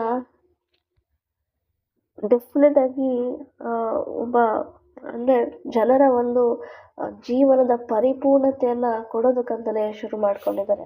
ಅದು ಈ ಭಗವದ್ಗೀತೆ ಅನ್ನೋದು ಮಾನವ ಕುಲಕ್ಕೆ ಅದೆಷ್ಟು ಅಗತ್ಯ ಅಂತಂದರೆ, ಈ ಜ್ಞಾನವನ್ನು ಯಾರು ತಿಳ್ಕೊಳ್ಳೋದಿಲ್ಲ ಅವರು ಮಾನವ ಜನ್ಮವನ್ನು ಪಡೆದುಕೊಂಡು ವೇಸ್ಟ್ ಮಾಡ್ಕೊಂಡಾಗೆ. ಅದು ಮಾನವ ಜನ್ಮ ಅಂತಕ್ಕಂಥದ್ದು ತುಂಬ ಅಮೂಲ್ಯವಾದಂಥದ್ದು, ಎಲ್ಲರಿಗೂ ಸಿಗೋದಿಲ್ಲ. ಸೊ ನಮಗೆ ಭಗವದ್ಗೀತೆ ಓದ್ತಾ ನಮಗೆ ನಿಜವಾಗ್ಲೂ ಗೊತ್ತಾಗುತ್ತೆ ನಮ್ಮ ಮಾನವ ಕುಲಕ್ಕೆ ಈ ಭಗವದ್ಗೀತೆ ಅನ್ನೋದು ಎಷ್ಟು ಅಗತ್ಯ, ನಾವೇನೇನು ತಿಳ್ಕೊಂಡ್ವಿ ಭಗವದ್ಗೀತೆಯಿಂದ. ಭಗವದ್ಗೀತೆ ನಮ್ಮ ಮಾನವರಿಗೆ ಮನುಷ್ಯರಿಗೆ ಅದೊಂದು ರೀತಿಯಲ್ಲಿ ಮ್ಯಾನ್ಯುವಲ್ ಇದ್ದಾಗೆ. ಇವಾಗ ಯಾವುದೇ ವಸ್ತುವನ್ನು ತಗೊಂಡ್ರೆ, ಅಥವಾ ಏನು ಒಂದು ವಾಷಿಂಗ್ ಮಷಿನ್ ತಗೋತೀವಿ, ಅದು ಯಾವುದೇ ಒಂದು ಮೊಬೈಲ್ ತಗೊಳ್ತೀವಿ, ಏನೇ ತಗೊಂಡ್ರು ಅದನ್ನು ಹೇಗೆ ಯೂಸ್ ಮಾಡಬೇಕು ಅಂತೇಳಿ, ಇವಾಗ ವಾಷಿಂಗ್ ಮಷಿನ್ ತೊಗೊಂಡಿರ್ತೀವಿ, ಅದನ್ನು ಹೇಗೆ ಯೂಸ್ ಮಾಡಬೇಕು ಅಂತೇಳಿ ಮ್ಯಾನ್ಯುವಲ್ ಬುಕ್ಕಲ್ಲಿ ಕೊಟ್ಟಿರ್ತಾರೆ. ಫಸ್ಟು ನಾಲೆಡ್ಜ್ ಬೇಕು. ಇವಾಗೆಲ್ಲ ಯೂಟ್ಯೂಬಲ್ಲಿ ನೋಡ್ತಾರೆ, ಮ್ಯಾನ್ಯುವಲ್ ಅವಶ್ಯಕತೆ ಇಲ್ಲ. ಸೊ ಯೂಟ್ಯೂಬಲ್ಲೋ ಅಥವಾ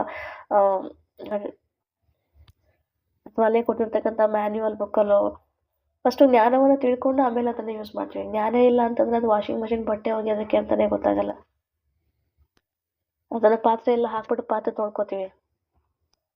ಅಂದರೆ ಅದನ್ನು ಬಟ್ಟೆ ಒಗೆಯೋದಕ್ಕೆ ಅಂತ ವಾಷಿಂಗ್ ಮಷಿನ್ ಇರೋದು. ಸೊ ಅದನ್ನು ಪಾತ್ರೆ ತೊಳಿಯಕ್ಕೆ ಯೂಸ್ ಮಾಡಿದ್ರೆ ಏನಾಗುತ್ತೆ ವಾಷಿಂಗ್ ಮಷಿನು ಹಾಳಾಗುತ್ತೆ, ಈ ಕಡೆ ಪಾತ್ರೆಗಳು ಹಾಳಾಗುತ್ತೆ.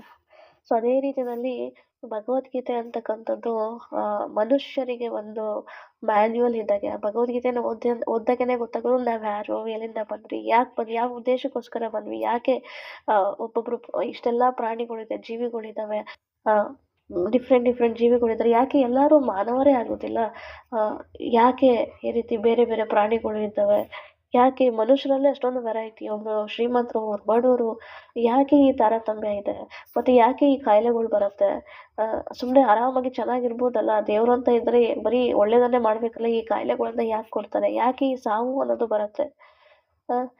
ಈ ಸಾವು ಸಾವು ಅನ್ನೋದು ಎಷ್ಟು ತುಂಬ ಭಯಂಕರವಾದಂಥದ್ದು ಲೈಫಲ್ಲಿ. ನಮಗೆ ಬೇಡ ಬೇಡ ನಾವು ಎಲ್ಲ ಹೇಳ್ತಾರೆ ನಾವು ಇಷ್ಟ ಬಂದಾಗ ನಾವು ಇರ್ತೀವಿ, ನನ್ನ ಲೈಫನ್ನು ನಾನೇ ರೂಪಿಸ್ಕೊತೀನಿ. ಖಂಡಿತ ಇಲ್ಲ, ಆಗೋದಿಲ್ಲ. ಸಾವನ್ನು ನಾವು ಗೆಲ್ಲೋದಕ್ಕೆ ಸಾಧ್ಯನೇ ಇಲ್ಲ. ಅದು ಯಾವಾಗ ಕರೆಯುತ್ತೋ, ಅದು ಯಾವಾಗ ನಮ್ಮನ್ನು ಫೋರ್ಸ್ ಮಾಡುತ್ತೆ ಬರಲೇಬೇಕು ಅಂತೇಳಿ. ಸೊ ಸಾವು ಅಂತ ಬಂದಾಗ ನಾವು ಬದುಕೋದಕ್ಕೆ ಆಸೆ ಪಟ್ರೂ ಆಗೋದಿಲ್ಲ. ಸೊ ಅದೇ ರೀತಿಯಲ್ಲಿ ರೋಗಗಳು ಬರುತ್ತೆ. ರೋಗಗಳು ನಾವು ಬೇಡ ಬೇಡ ಅನ್ನೋನು ಬರುತ್ತೆ, ಫೋರ್ಸ್ ಮಾಡುತ್ತೆ ನಮಗೆ.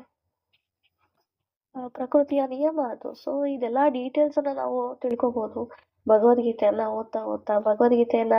ಮತ್ತು ಇದಕ್ಕೆ ಏನಾದರೂ ಪರಿಹಾರ ಇರಬೇಕಲ್ಲ. ಸೊ ಇಷ್ಟೊಂದು ಸಮಸ್ಯೆಗಳು ಇದ್ದಾವೆ ಈ ಭೌತಿಕ ಪ್ರಪಂಚದಲ್ಲಿ. ಸುಖ ಎಲ್ಲ ಕೆಲವರಿದ್ದಾರೆ, ನಾನು ಸುಖವಾಗಿದ್ದೀನಿ ಅಂತ, ಅದು ಟೆಂಪ್ರವರಿ ಅಷ್ಟೇ, ಯಾವಾಗಲೂ ಸುಖವಾಗಿರೋದಿಲ್ಲ ಯಾರೂ. ಅಥವಾ ನಿಮ್ಮ ದುಡ್ಡು ಅದು ನಿಮ್ಮನ್ನು ಸುಖವಾಗಿರೋದಕ್ಕೆ ಸಾಧ್ಯ ಇಲ್ಲ. ಎಷ್ಟೇ ದುಡ್ಡಿದ್ರೂ ಕಾಯಿಲೆನ ತಪ್ಪಿಸ್ಕೊಳಕ್ಕಾಗಲ್ಲ, ಎಷ್ಟೇ ದುಡ್ಡಿದ್ರೂ ಸಾವಿನ ತಪ್ಪಿಸ್ಕೊಳಕ್ಕಾಗಲ್ಲ. ಸೊ ಕೇವಲ ಭಗವದ್ಗೀತೆ ಓದೋದ್ರಿಂದ ನಮಗೆ ಜ್ಞಾನ ಸಿಗುತ್ತೆ, ಇದರಿಂದ ಹೇಗೆ ತಪ್ಪಿಸ್ಕೊಳ್ಳೋದು ಅಂತ. ಓಕೆ, ಲಾಸ್ಟ್ ಪ್ಯಾರಾಗ್ ಬಂದ್ವಿ. ಸಾಮಾನ್ಯವಾಗಿ ಜನರು, ಅದರಲ್ಲಿಯೂ ಈ ಕಲಿಯುಗದಲ್ಲಿ, ಕೃಷ್ಣನ ಬಹಿರಂಗ ಶಕ್ತಿಯಲ್ಲಿ ಮೋಹಗೊಳ್ಳುತ್ತಾರೆ. ಐಹಿಕ ಸೌಕರ್ಯಗಳನ್ನು ಹೆಚ್ಚಿಸಿದರೆ ಪ್ರತಿಯೊಬ್ಬ ಮನುಷ್ಯನು ಸುಖವಾಗಿರುತ್ತಾನೆ ಎಂದು ಅವರು ಭಾವಿಸುತ್ತಾರೆ. ಪ್ರತಿಯೊಬ್ಬನು ಐಹಿಕ ಪ್ರಕೃತಿಯ ಕಠಿಣ ನಿಯಮಗಳಿಂದ ಬಂಧಿತನಾಗಿದ್ದಾನೆ. ಆದುದರಿಂದ ಐಹಿಕ ಅಥವಾ ಹೊರಗಿನ ಪ್ರಕೃತಿಯು ತುಂಬ ಬಲಶಾಲಿಯಾದದ್ದು ಎನ್ನುವುದನ್ನು ಅವರಿಗೆ ತಿಳಿಯದು. ಜೀವಿಯು ಪ್ರಭುವಿನ ವಿಭಿನ್ನ ಅಂಶವಾಗಿ ಸುಖವಾಗಿರುತ್ತಾನೆ ಮತ್ತು ಸಹಜವಾಗಿ ಅವನ ಕೆಲಸವೆಂದರೆ ಪ್ರಭುವಿಗೆ ಕೂಡಲೇ ಸೇವೆ ಸಲ್ಲಿಸುವುದು. ಆದರೆ ಮಾಯೆಯ ಸಂಮೋಹನದಿಂದ ಮನುಷ್ಯನು ತನ್ನ ವೈಯಕ್ತಿಕ ಇಂದ್ರಿಯ ತೃಪ್ತಿಯನ್ನು ವಿವಿಧ ರೀತಿಗಳಲ್ಲಿ ಪೂರೈಸಿಕೊಂಡು ಸುಖವಾಗಿರಲು ಪ್ರಯತ್ನಿಸುತ್ತಾನೆ. ಇದರಿಂದ ಅವನು ಎಂದೂ ಸುಖವಾಗಿರಲಾರ. ತನ್ನ ವೈಯಕ್ತಿಕ ಐಹಿಕ ಇಂದ್ರಿಯಗಳನ್ನು ತೃಪ್ತಿಪಡಿಸಲು ಪ್ರಯತ್ನಿಸುವುದರ ಬದಲಾಗಿ ಅವನು ಪ್ರಭುವಿನ ಇಂದ್ರಿಯಗಳನ್ನು ತೃಪ್ತಿಪಡಿಸಬೇಕು. ಇದೇ ಬದುಕಿನ ಅತ್ಯುನ್ನತ ಪರಿಪೂರ್ಣತೆ. ಪ್ರಭುವು ಇದನ್ನು ಬಯಸುತ್ತಾನೆ ಮತ್ತು ಹೀಗೆ ಮಾಡಬೇಕೆಂದು ಒತ್ತಾಯಿಸಿ ಹೇಳುತ್ತಾನೆ. ಭಗವದ್ಗೀತೆಯ ಈ ಕೇಂದ್ರ ಅಂಶವನ್ನು ಜನರು ಅರ್ಥ ಮಾಡಿಕೊಳ್ಳಬೇಕು. ನಮ್ಮ ಕೃಷ್ಣ ಪ್ರಜ್ಞಾ ಆಂದೋಲನವು ಈ ಕೇಂದ್ರ ಅಂಶವನ್ನು ಇಡೀ ಜಗತ್ತಿಗೆ ಉಪದೇಶಿಸುತ್ತದೆ.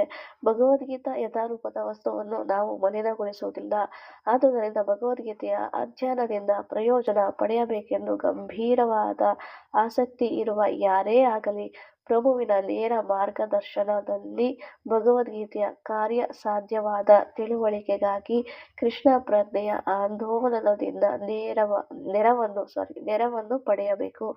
ಆದುದರಿಂದ ನಾವು ಇಲ್ಲಿ ನಿರೂಪಿಸಿರುವಂತೆ ಭಗವದ್ಗೀತಾ ಯಥಾರೂಪವನ್ನು ಜನರು ಅಧ್ಯಯನ ಮಾಡಿ ಅತಿ ಹೆಚ್ಚಿನ ಪ್ರಯೋಜನವನ್ನು ಪಡೆದುಕೊಳ್ಳುತ್ತಾರೆ ಎಂದು ನಾವು ಆಶಿಸುತ್ತೇವೆ. ಒಬ್ಬ ಮನುಷ್ಯನು ಪ್ರಭುವಿನ ಪರಿಶುದ್ಧ ಭಕ್ತನಾದರೂ ನಮ್ಮ ಪ್ರಯತ್ನವು ಯಶಸ್ವಿಯಾಯಿತೆಂದು ನಾವು ಭಾವಿಸುತ್ತೇವೆ. ಶ್ರೀ ಭಕ್ತಿವೇದಾಂತ ಶ್ರೀಲ ಪ್ರಭುಪಾದ್ ಮೇ 12, 1971 ಸಿಡ್ನಿ, ಆಸ್ಟ್ರೇಲಿಯಾದಲ್ಲಿ ಇದನ್ನು ಬರೆದಿದ್ದಾರೆ. ಸಾಮಾನ್ಯವಾಗಿ ಜೀವಿಗಳು, ನಾವು ಜನರು ಕೃಷ್ಣನ ಬಹಿರಂಗ ಶಕ್ತಿಗೆ ನಾವು ತುಂಬ ಇಷ್ಟಪಡ್ತೀವಿ. ಯಾಕೆಂತಂದರೆ ನಾವಿರ್ತಕ್ಕಂಥ ಈ ಭೌತಿಕ ಪ್ರಪಂಚ ಏನಿದೆ ಇದು ಕೃಷ್ಣನ ಬಹಿರಂಗ ಶಕ್ತಿ, ಮತ್ತು ಆಧ್ಯಾತ್ಮಿಕ ಪ್ರಪಂಚ ಏನಿದೆ ಅದು ಕೃಷ್ಣನ ಅಂತರಂಗ ಶಕ್ತಿ. ನಾವು ಅನ್ಕೋತೀವಿ ಈ ಈ ಭೌತಿಕ ಪ್ರಪಂಚದಲ್ಲಿ ನಾವು ನಮ್ಮ ಸಂಪತ್ತನ್ನು ಹೆಚ್ಚಿಸೋದ್ರ ಮುಖಾಂತರ ಅಥವಾ ಇಲ್ಲಿ ನಾವು ಸೌಕರ್ಯಗಳನ್ನು ನಮ್ಗೆ ಏನೇನು ಬೇಕು ಎಲ್ಲ ಸೌಕರ್ಯಗಳನ್ನು ಮಾಡೋದರ ಮುಖಾಂತರ ನಾವು ಇಲ್ಲಿ ಸುಖವಾಗಿರ್ತೀವಿ ಅಂತ ತಪ್ಪು ಕಲ್ಪನೆ. ಇನ್ ಕೇಸ್ ಈ ಭೌತಿಕ ಪ್ರಪಂಚದಲ್ಲಿ ನಮಗೆ ಎಲ್ಲ ಇದೆ ಅಂತ ಅನ್ಕೊಳ್ಳೋಣ, ಬಟ್ ಇದನ್ನ ನಾವೇ ಟೆಂಪ್ರವರಿ ಅಲ್ವಾ, ಸೊ ನಾವೇ ಇಲ್ಲಿ ಇರೋದಿಲ್ಲ. ಸೊ ಇವಾಗ ನಾವು ತುಂಬ ಕಷ್ಟಪಟ್ಟು ಲೋನ್ ತಗೊಂಡು ಅಥವಾ ಏನೋ ಹಗಲು ರಾತ್ರಿ ದುಡ್ದು ನಮಗೆ ಕಾರ್ ಬೇಕು, ನಮಗೆ ಬಂಗ್ಲೆ ಬೇಕು ಅಂತೇಳಿ ತಗೊಳ್ತೀವಿ. ಗೊತ್ತಿಲ್ಲ ಅದೇ ಕಾರಿಂದ ಆಕ್ಸಿಡೆಂಟ್ ಕೂಡ ಆಗ್ಬೋದು. ಕಷ್ಟಪಟ್ಟು ಹಗಲು ರಾತ್ರಿ ದುಡ್ದು ಮನೆಯನ್ನ ಕಟ್ತೀವಿ, ಮನೆಯಲ್ಲಿ ಇರೋ ಟೈಮ್ ಬಂದಾಗ ಗೊತ್ತಿಲ್ಲ ಮನೆಯಲ್ಲಿ ನಾವಿರೋದಕ್ಕೆ ನಾವೇ ಇರೋದಿಲ್ವೇನೋ. ಅಂದ್ರೆ ಇದೆಲ್ಲ ತಪ್ಪು, ಇದನ್ನೆಲ್ಲ ಮಾಡಬಾರ್ದು ಅಂತ ಇಲ್ಲಿ ಹೇಳ್ತಾ ಇಲ್ಲ. ಅಂದ್ರೆ ಅಗತ್ಯ ಇದ್ದಷ್ಟು ಮಾತ್ರ ಮಾಡಬೇಕು. ನಮಗೆ ತುಂಬಾ ಕಷ್ಟಪಟ್ಟು ದುಡಿತೀವಿ, ತುಂಬಾ ಎಲ್ಲ ಟೈಮನ್ನು ನಾವು ನಮ್ಮ ದೇಹವನ್ನ ಮೇಂಟೈನ್ ಮಾಡೋದಕ್ಕೋಸ್ಕರ, ಈ ಟೆಂಪ್ರವರಿ ಬಾಡಿಯನ್ನ ಮೇಂಟೈನ್ ಮಾಡೋದಕ್ಕೋಸ್ಕರ ನಾವು ಮಾಡ್ತಾ ಇದ್ದೀವಿ. ಬಟ್ ನಮ್ಮಲ್ಲಿ ಸೋಲ್ ಅಂತಕ್ಕಂಥ ಆತ್ಮ ಅಂತಕ್ಕಂಥ ಒಬ್ಬ ವ್ಯಕ್ತಿ ನಮ್ಮಲ್ಲಿ ಇದ್ದಾನೆ, ಅವನಿಗೋಸ್ಕರನೂ ನಾವು ಏನಾದರೂ ಮಾಡಬೇಕು. ಯಾಕೆಂದ್ರೆ ಆ ಸೋಲ್ ಅನ್ನೋದು, ಆತ್ಮ ಅಂತಕ್ಕಂಥದ್ದು ಪರ್ಮನೆಂಟ್ ಆಗಿ ಅದೇ ನಾವು ಆಕ್ಚುಲಾಗಿ ನಾವೇ ಅದು. ಇದು ಡೀಟೇಲ್ ಆಗಿ ಮುಂದೆ ಸಿಗುತ್ತೆ. ಸೊ ಅವನಿಗೋಸ್ಕರ ನಾವು ಕಾಳಜಿನೇ ವಹಿಸ್ತಾ ಇಲ್ಲ, ಏನೋ ಆಸಕ್ತಿಯನ್ನು ತೋರಿಸ್ತಾನೆ ಇಲ್ಲ. ಓಕೆ ದುಡಿಯೋಣ, ಬೆಳಗ್ಗೆಯಿಂದ ಸಂಜೆವರೆಗೂ ದುಡಿಯೋಣ, ಅಟ್ಲೀಸ್ಟ್ ಮಾರ್ನಿಂಗ್ ಸ್ವಲ್ಪ ಬೇಗ ಎದ್ದು ಜಪವನ್ನ ಮಾಡ್ಬೋದು, ಭಗವಂತನೆಲ್ಲ ನೆನ್ಸ್ಕೋಬೋದು. ಈವ್ನಿಂಗ್ ಆಫೀಸಿಂದ ಬಂದ್ಮೇಲೆ ಇದನ್ನ ಮಾಡ್ಬೋದು, ಏನು ಆಧ್ಯಾತ್ಮಿಕ ಸ್ವಲ್ಪ ಕೀರ್ತನೆಯನ್ನ ಮಾಡೋದು ಅಥವಾ ಪೂಜೆಯನ್ನ ಮಾಡೋದು, ದೇವರನ್ನ ನೆನ್ಸ್ಕೊಳ್ಳೋದು, ಇದೆಲ್ಲ ಮಾಡೋದು. ಬಟ್ ಈಗಿನ ಕಾಲದಲ್ಲಿ ಅದೆಲ್ಲ ಏನೂ ಇಲ್ಲ. ಬೆಳಗ್ಗೆ ಲೇಟಾಗಿ ಎದ್ದೇಳೋದು, ಬೆಡ್ ಕಾಫಿ ಕುಡಿಯೋದು, ಆಫೀಸಿಗಂತ ಓಡೋಗೋದು, ಮತ್ತೆ ವಾಪಸ್ ಬರೋದು, ಟಿವಿ ನೋಡ್ತಾ ಕೂತ್ಕೊಳ್ಳೋದು, ಟೈಮ್ ಪಾಸ್ ಮಾಡೋದು ಸೋಷಿಯಲ್ ಮೀಡಿಯಾದಲ್ಲಿ. ಸೊ ಈ ರೀತಿಯಿಂದ ಜೀವನ ಹಾಳಾಗುತ್ತೆ. ನಾವು ಎಷ್ಟು ಅಮೂಲ್ಯವಾದಂಥ ಮನುಷ್ಯನ ಜೀವನವನ್ನ ಏನ್ ಪಡ್ಕೊಂಡಿದ್ದೀವೋ ಅದು ಹಾಳಾದ್ರೆ ಮತ್ತೆ ಸಿಗೋದಿಲ್ಲ. ಮತ್ತೆ ಮನುಷ್ಯ ಜನ್ಮ ಬೇಕು ಅಂತಂದ್ರೆ ಗೊತ್ತಿಲ್ಲ ಎಷ್ಟು ಮಿಲಿಯನ್ ಟ್ರಿಲಿಯನ್ ಜನ್ಮಗಳು ನಾವು ಕಾಯ್ಬೇಕು. ಈ ಭೌತಿಕ ಪ್ರಪಂಚದಲ್ಲಿ ನಾವು ನಮ್ಮ ಸ್ಥಾನವನ್ನ ಉಳಿಸ್ಕೊಳ್ಳೋದಕ್ಕೆ ಇಷ್ಟೊಂದು ಕಷ್ಟಪಡ್ತಾ ಇದ್ದೀವಿ. ಬಟ್ ಇದರಿಂದ ನಮಗೆ ಸುಖ ಅನ್ನೋದು ಸಿಗೋದೇ ಇಲ್ಲ. ಇದರಿಂದ ಬರೀ ದುಃಖ ಅಷ್ಟೇ ಸಿಗುತ್ತೆ. ಭೌತಿಕ ಪ್ರಪಂಚದಲ್ಲಿ ಎಷ್ಟು ಸೌಕರ್ಯಗಳು ಹೆಚ್ಚಾಗ್ತಾ ಹೋಗುತ್ತೋ ಅಷ್ಟು ನಮಗೆ ದುಃಖನೇ ಆಗುತ್ತೆ. ಯಾಕೆ ಅಂದ್ರೆ ನಾವು ನಮ್ಮ ನಿಜವಾದಂತಹ ಸ್ವಭಾವನ ನಾವು ಮರ್ತಿದೀವಿ. ನಮ್ಮ ನಿಜವಾದ ಸ್ವಭಾವ ಏನು, ನಾವು ಪ್ರಭುವಿನ ವಿಭಿನ್ನ ಅಂಶಗಳು. ಮತ್ತೆ ಪ್ರಭುವಿನ ಕೆಲಸವನ್ನ ಮಾಡೋದ್ರಿಂದ, ಅಂದ್ರೆ ಪ್ರಭುವಿಗೆ ಸೇವೆಯನ್ನ ಸಲ್ಲಿಸೋದರ ಮುಖಾಂತರ ನಮಗೆ ಮನಸ್ಸಿಗೆ ತೃಪ್ತಿ ಸಿಗುತ್ತೆ, ನೆಮ್ಮದಿ ಸಿಗುತ್ತೆ, ಶಾಂತಿ ಸಿಗುತ್ತೆ, ಮತ್ತೆ ಭಗವದ್ ಧಾಮಕ್ಕೂ ನಾವು ಹೋಗಬಹುದು. ಇವಾಗ ಒಂದು ಮೈಕ್ ಇದೆ, ಮೈಕನ್ನ ನಾವು ಕೇವಲ ಮಾತಾಡೋದಕ್ಕಷ್ಟೇ ಉಪಯೋಗಿಸ್ಬೇಕು. ಯಾಕಂದ್ರೆ ಅದನ್ನ ಅದ್ರ ಸ್ವಭಾವನೇ ಮಾತಾಡೋದಕ್ಕೋಸ್ಕರ ಉಪಯೋಗಿಸೋದು. ಅದನ್ನ ಮ್ಯಾನುಫ್ಯಾಕ್ಚರ್ ಮಾಡಿರೋದೇ ಅದನ್ನ ಮಾತಾಡೋದಕ್ಕೋಸ್ಕರ. ಅದನ್ನ ಒಂದು ಪೊರ್ಕೆ ಅಂತ ತಿಳ್ಕೊಂಡು ಅದನ್ನ ಕಸ ಗುಡ್ಸಕ್ಕೆ ಉಪಯೋಗಿಸ್ಕೊಳಕ್ಕಾಗತ್ತಾ? ಕಸ ಗುಡ್ಸ್ಕೊಂಡ್ರೆ ಕಸನಾದ್ರೂ ಹೋಗುತ್ತಾ? ಇಲ್ಲ.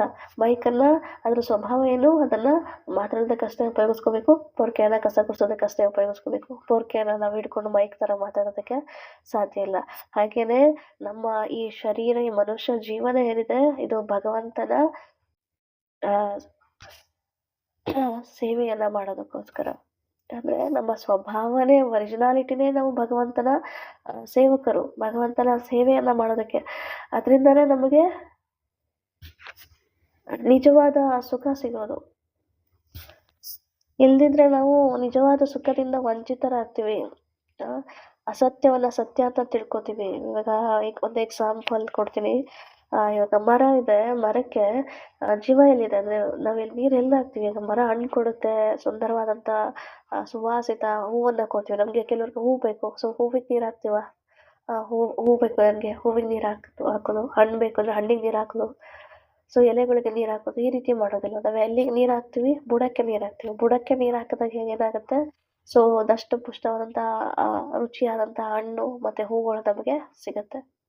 ಸೊ ಇದರಿಂದ ಏನಾಗುತ್ತೆ, ಅಂದ್ರೆ ಬುಡಕ್ಕೆ ನೀರ್ ಹಾಕಿದ್ರೆ ಮರ ಒಳ್ಳೆ ಫಲವನ್ನ ಕೊಡುತ್ತೆ. ಅದೇ ರೀತಿಯಲ್ಲಿ ನಾವು ಭಗವಂತನಿಗೆ ಸೇವೆಯನ್ನ ಮಾಡೋದ್ರಿಂದ, ಭಗವಂತನ ಸಂತೋಷವನ್ನ ಪಡಿಸೋದ್ರಿಂದ ನಮಗೆ ಆಟೋಮ್ಯಾಟಿಕಲಿ ನಮಗ್ ಸಂತೋಷ ಆಗುತ್ತೆ. ಇವಾಗ ನಾವು ಅನ್ಕೊಳ್ತೀವಿ, ಇವಾಗ ನಮ್ದೇ ಎಕ್ಸಾಂಪಲ್ ತಗೊಳ್ಳೋಣ. ಒಂದೊಂದ್ಸಲ ನಾವು ಅನ್ಕೋಬಹುದು, ಈಗ ನಮ್ಮ ಶರೀರದಲ್ಲಿ ಎಲ್ಲ ಅಂಗಾಂಗಗಳು ಕೆಲಸವನ್ನ ಮಾಡುತ್ತೆ, ಬಟ್ ಒಂದು ಕೆಲಸವನ್ನ ಮಾಡೋದಿಲ್ಲ, ಹೊಟ್ಟೆ. ಹೊಟ್ಟೆ ಜಸ್ಟ್ ಕುತ್ಕೊಂಡು ತಿನ್ನುತ್ತೆ. ಇವಾಗ ಅಡುಗೆ ಮಾಡ್ಕೋತೀವಿ, ಕಣ್ಣು ಹೋಗಿ ತರಕಾರಿನ ನೋಡುತ್ತೆ, ಕೈ ಹೋಗಿ ತಗೊಂಡ್ ಬರುತ್ತೆ, ಕಟ್ ಮಾಡುತ್ತೆ, ಕಾಲು ನಡ್ಕೊಂಡು ಹೋಗಿ ಅದನ್ನ ತಗೊಂಡ್ ಬರುತ್ತೆ, ಕೈ ಕಟ್ ಮಾಡುತ್ತೆ. ಹೀಗೆ ಅದ್ರ ಅಡ್ಗೆಯನ್ನ ಮಾಡುತ್ತೆ, ಬಾಯಿಗೆ ಹಾಕುತ್ತೆ, ಮತ್ತೆ ಅಗಿಯತ್ತೆ, ಮತ್ತೆ ಅದು ಎಲ್ಲಿಗೆ ಹೋಗುತ್ತೆ, ನೇರವಾಗಿ ಹೊಟ್ಟೆಗೆ ಹೋಗುತ್ತೆ. ಸೊ ಹೊಟ್ಟೆ ಯಾವುದೇ ರೀತಿ ಕೆಲಸವನ್ನ ಮಾಡೋದಿಲ್ಲ, ಬಟ್ ಹೋಗೋದೆಲ್ಲ ಎಲ್ಲಿಗೆ? ಹೊಟ್ಟೆಗೆ. ಸೊ ಇವುಗಳೆಲ್ಲ ಯೋಚನೆ ಮಾಡುತ್ತಂತೆ. ಒಬ್ಬ ಮನುಷ್ಯ ಯೋಚನೆ ಮಾಡ್ತಾನಂತೆ. ಸೊ ನಾನಿವತ್ತು ಹೊಟ್ಟೆಗೆ ಏನು ಮಾಡೋದಿಲ್ಲ, ಹೊಟ್ಟೆ ಅದು ಏನು ಇವತ್ತೇನು ಕೆಲಸ ಮಾಡೋದಿಲ್ಲ, ಹಾಗೆ ಇದ್ದು ಬಿಡ್ತೀನಿ. ಎಲ್ಲ ಕೈ ಕೆಲಸ ಮಾಡುತ್ತೆ, ಕಾಲು ಕೆಲಸ ಮಾಡುತ್ತೆ, ಕಣ್ಣು, ಕಿವಿ, ಮೂಗು, ಬಾಯಿ ಎಲ್ಲವೂ ಕೂಡ ಕೆಲಸವನ್ನ ಮಾಡುತ್ತೆ. ಬಟ್ ಈ ಹೊಟ್ಟೆ ಏನು ಕೆಲಸವನ್ನ ಮಾಡೋದಿಲ್ಲ, ತಿಂದದ್ದೆಲ್ಲ ಅಲ್ಲಿಗೆ ಹೋಗುತ್ತೆ. ಸೊ ಹಾಗಾಗಿ ಇವತ್ತು ನಾನೇನು ಕೆಲಸವನ್ನ ಮಾಡೋದಿಲ್ಲ ಅಂತೇಳಿ ಎಲ್ಲ ಇಂದ್ರಿಯಗಳು, ಎಲ್ಲ ಪಾರ್ಟ್ಸ್ ಏನಿದೆಯಾ ಶರೀರದ ಅಂಗಗಳು ಸ್ಟ್ರೈಕ್ ಮಾಡತ್ತಂತೆ. ಇವತ್ತೇನು ಮಾಡೋದು ಬೇಡ ಅಂತ. ಸೊ ಬೆಳಗ್ಗೆ ಬ್ರೇಕ್ಫಾಸ್ಟ್ ಇಲ್ಲ, ಮಧ್ಯಾಹ್ನ ಊಟ ಇಲ್ಲ, ಸಾಯಂಕಾಲ ಊಟ ಇಲ್ಲ. ಸೊ ಏನಾಗುತ್ತೆ, ನಿಧಾನವಾಗಿ ಕಣ್ಣು ಗುಳ್ಳೆ ತಿರ್ಗಕ್ಕೆ ಶುರುವಾಗುತ್ತೆ, ಕೈಯಲ್ಲಿ ಶಕ್ತಿನೇ ಇಲ್ಲ ಎದ್ದೇಳೋದಕ್ಕೆ, ಕಾಲಲ್ಲಿ ನಡೆಯೋದಕ್ಕೆ ಆಗ್ತಾ ಇಲ್ಲ, ಮತ್ತೆ ನಾಲಿಗೆ ಎಲ್ಲ ಒಣಗ್ತಾ ಇದೆ. ಹೀಗೆ ಅವುಗಳಿಗೆ ವೀಕ್ನೆಸ್ ಬರ್ತಾ ಇದೆ, ಇಲ್ಲಿ ವೀಕ್ನೆಸ್ ಆಗ್ತಾ ಇದ್ದಾವೆ, ವೀಕ್ ಆಗ್ತಿದ್ದಾವೆ. ಯಾಕೆ ಅಂತಂದ್ರೆ ಹೊಟ್ಟೆಗೆ ಊಟ ಕೊಟ್ಟಿಲ್ಲ. ಸೊ ಅವಾಗ ಅವುಗಳಿಗೆ ಗೊತ್ತಾಗತ್ತಂತೆ. ಸೊ ನಮಗೆ ಶಕ್ತಿ ಬರ್ತಾ ಇರೋದ್ರಿಂದ ಹೊಟ್ಟೆಯಿಂದ ಬರ್ತಾ ಇದೆ, ಹೊಟ್ಟೆಗೆ ನಾವು ಊಟ ಕೊಡ್ತೀವಿ, ಅದರಿಂದ ನಮಗೆ ಶಕ್ತಿ ಬರ್ತಾ ಇದೆ, ಅದರಿಂದ ನಾವು ಖುಷಿ ಖುಷಿಯಾಗಿದ್ದೀವಿ, ಆಕ್ಟಿವ್ ಆಗಿರ್ತೀವಿ. ಅದಕ್ಕೆ ಹೊಟ್ಟೆಗೆ ಊಟ ಹಾಕಿಲ್ಲ, ಹಾಗಾಗಿ ನಮಗೆ ಆಕ್ಟಿವ್ ಆಗಿಲ್ಲ, ನಾವು ಕೆಲಸ ಆಗ್ತಾ ಇಲ್ಲ. ಹಾಗೆ ನಮ್ಮ ಸ್ವಭಾವನೆ ಏನು, ಭಗವಂತನಿಗೆ ಸೇವೆಯನ್ನ ಮಾಡ್ಬೇಕು ಅಂತ. ಯಾಕಂದ್ರೆ ನಾವು ಭಗವಂತನ ವಿಭಿನ್ನ ಅಂಶಗಳು. ನಮ್ಮ ಕೆಲಸನೇ ಏನು, ಭಗವಂತನಿಗೆ ಸೇವೆಯನ್ನ ಮಾಡೋದು. ಭಗವಂತನಿಗೆ ನಾವು ಸೇವೆಯನ್ನ ಮಾಡಿದ್ರೆ, ತೃಪ್ತಿಯನ್ನ ಪಡಿಸಿದ್ವಿ, ಆಟೋಮ್ಯಾಟಿಕಲಿ ನಮಗೆ ತೃಪ್ತಿ ಸಿಗುತ್ತೆ, ಆಟೋಮ್ಯಾಟಿಕಲಿ ನಾವು ಸಂತೋಷವಾಗಿರ್ತೀವಿ. ಓಕೆ, ಸೊ ಇನ್ನೂ ಡೀಟೇಲ್ ಆಗಿ ನಾವು ಭಗವದ್ಗೀತೆ ಓದೋಣ. ನೆಕ್ಸ್ಟ್ ಇಲ್ಲಿಗೆ ನಿಲ್ಸೋಣ. ನೆಕ್ಸ್ಟ್ ಪ್ರಸ್ತಾವನೆ ಇದೆ, ತುಂಬಾ ದೊಡ್ಡದಿದೆ ಪ್ರಸ್ತಾವನೆ ಕೂಡ ತುಂಬಾ 3 ದಿನ ತಗೊಳುತ್ತೆ ಅನ್ಕೋತೀನಿ. ಅದಾದ್ಮೇಲೆ ಶ್ಲೋಕಗಳಿಗೆ ಹೋಗೋದಲ್ಲ, ದಿನ ಒಂದೊಂದು ಶ್ಲೋಕಗಳನ್ನ ಕಡೆಯಲ್ಲ ಮಾಡೋಣ. ಓಕೆ, ಶಿಲ ಪ್ರಭುಪಾದ್ ಮತ್ತೆ ಗುರುಗಳ ಕೃಪೆಯಿಂದ ನನಗೆ ಗೊತ್ತಿರೋಷ್ಟು ವಿಚಾರವನ್ನ ಹಂಚ್ಕೊಳ್ಳೋದಕ್ಕೆ ಸಾಧ್ಯ ಆಯ್ತು. ಏನಾದ್ರೂ ತಪ್ಪಾಗಿ ಹೇಳಿದ್ರೆ ದಯವಿಟ್ಟು ಕ್ಷಮಿಸಿ. ವಾಂಛಾಕಲ್ಪತರುಶ್ಚ ಕೃಪಾಸಿಂಧು ವಚ ಪತಿತಾನಾಂ ಪಾವನೇಭ್ಯೋ ವೈಷ್ಣವೇಭ್ಯೋ ನಮೋ ನಮಃ. ವೈಷ್ಣವರಿಗೆ ಏನಾದರೂ ಪ್ರಶ್ನೆಗಳಿದ್ರೆ ಕಮೆಂಟ್ ಬಾಕ್ಸ್ ಅಲ್ಲಿ ತಿಳಿಸಿ, ಅಥವಾ ಏನಾದರೂ ನಾನು ಸರಿ ಮಾಡ್ಕೋಬೇಕು ಅಂತ ನಿಮ್ಗೆ ಅನ್ಸಿದ್ರೆ ಅದನ್ನು ಕಮೆಂಟ್ ಬಾಕ್ಸ್ ಅಲ್ಲಿ ತಿಳಿಸಿ. ಹರೇ ಕೃಷ್ಣ.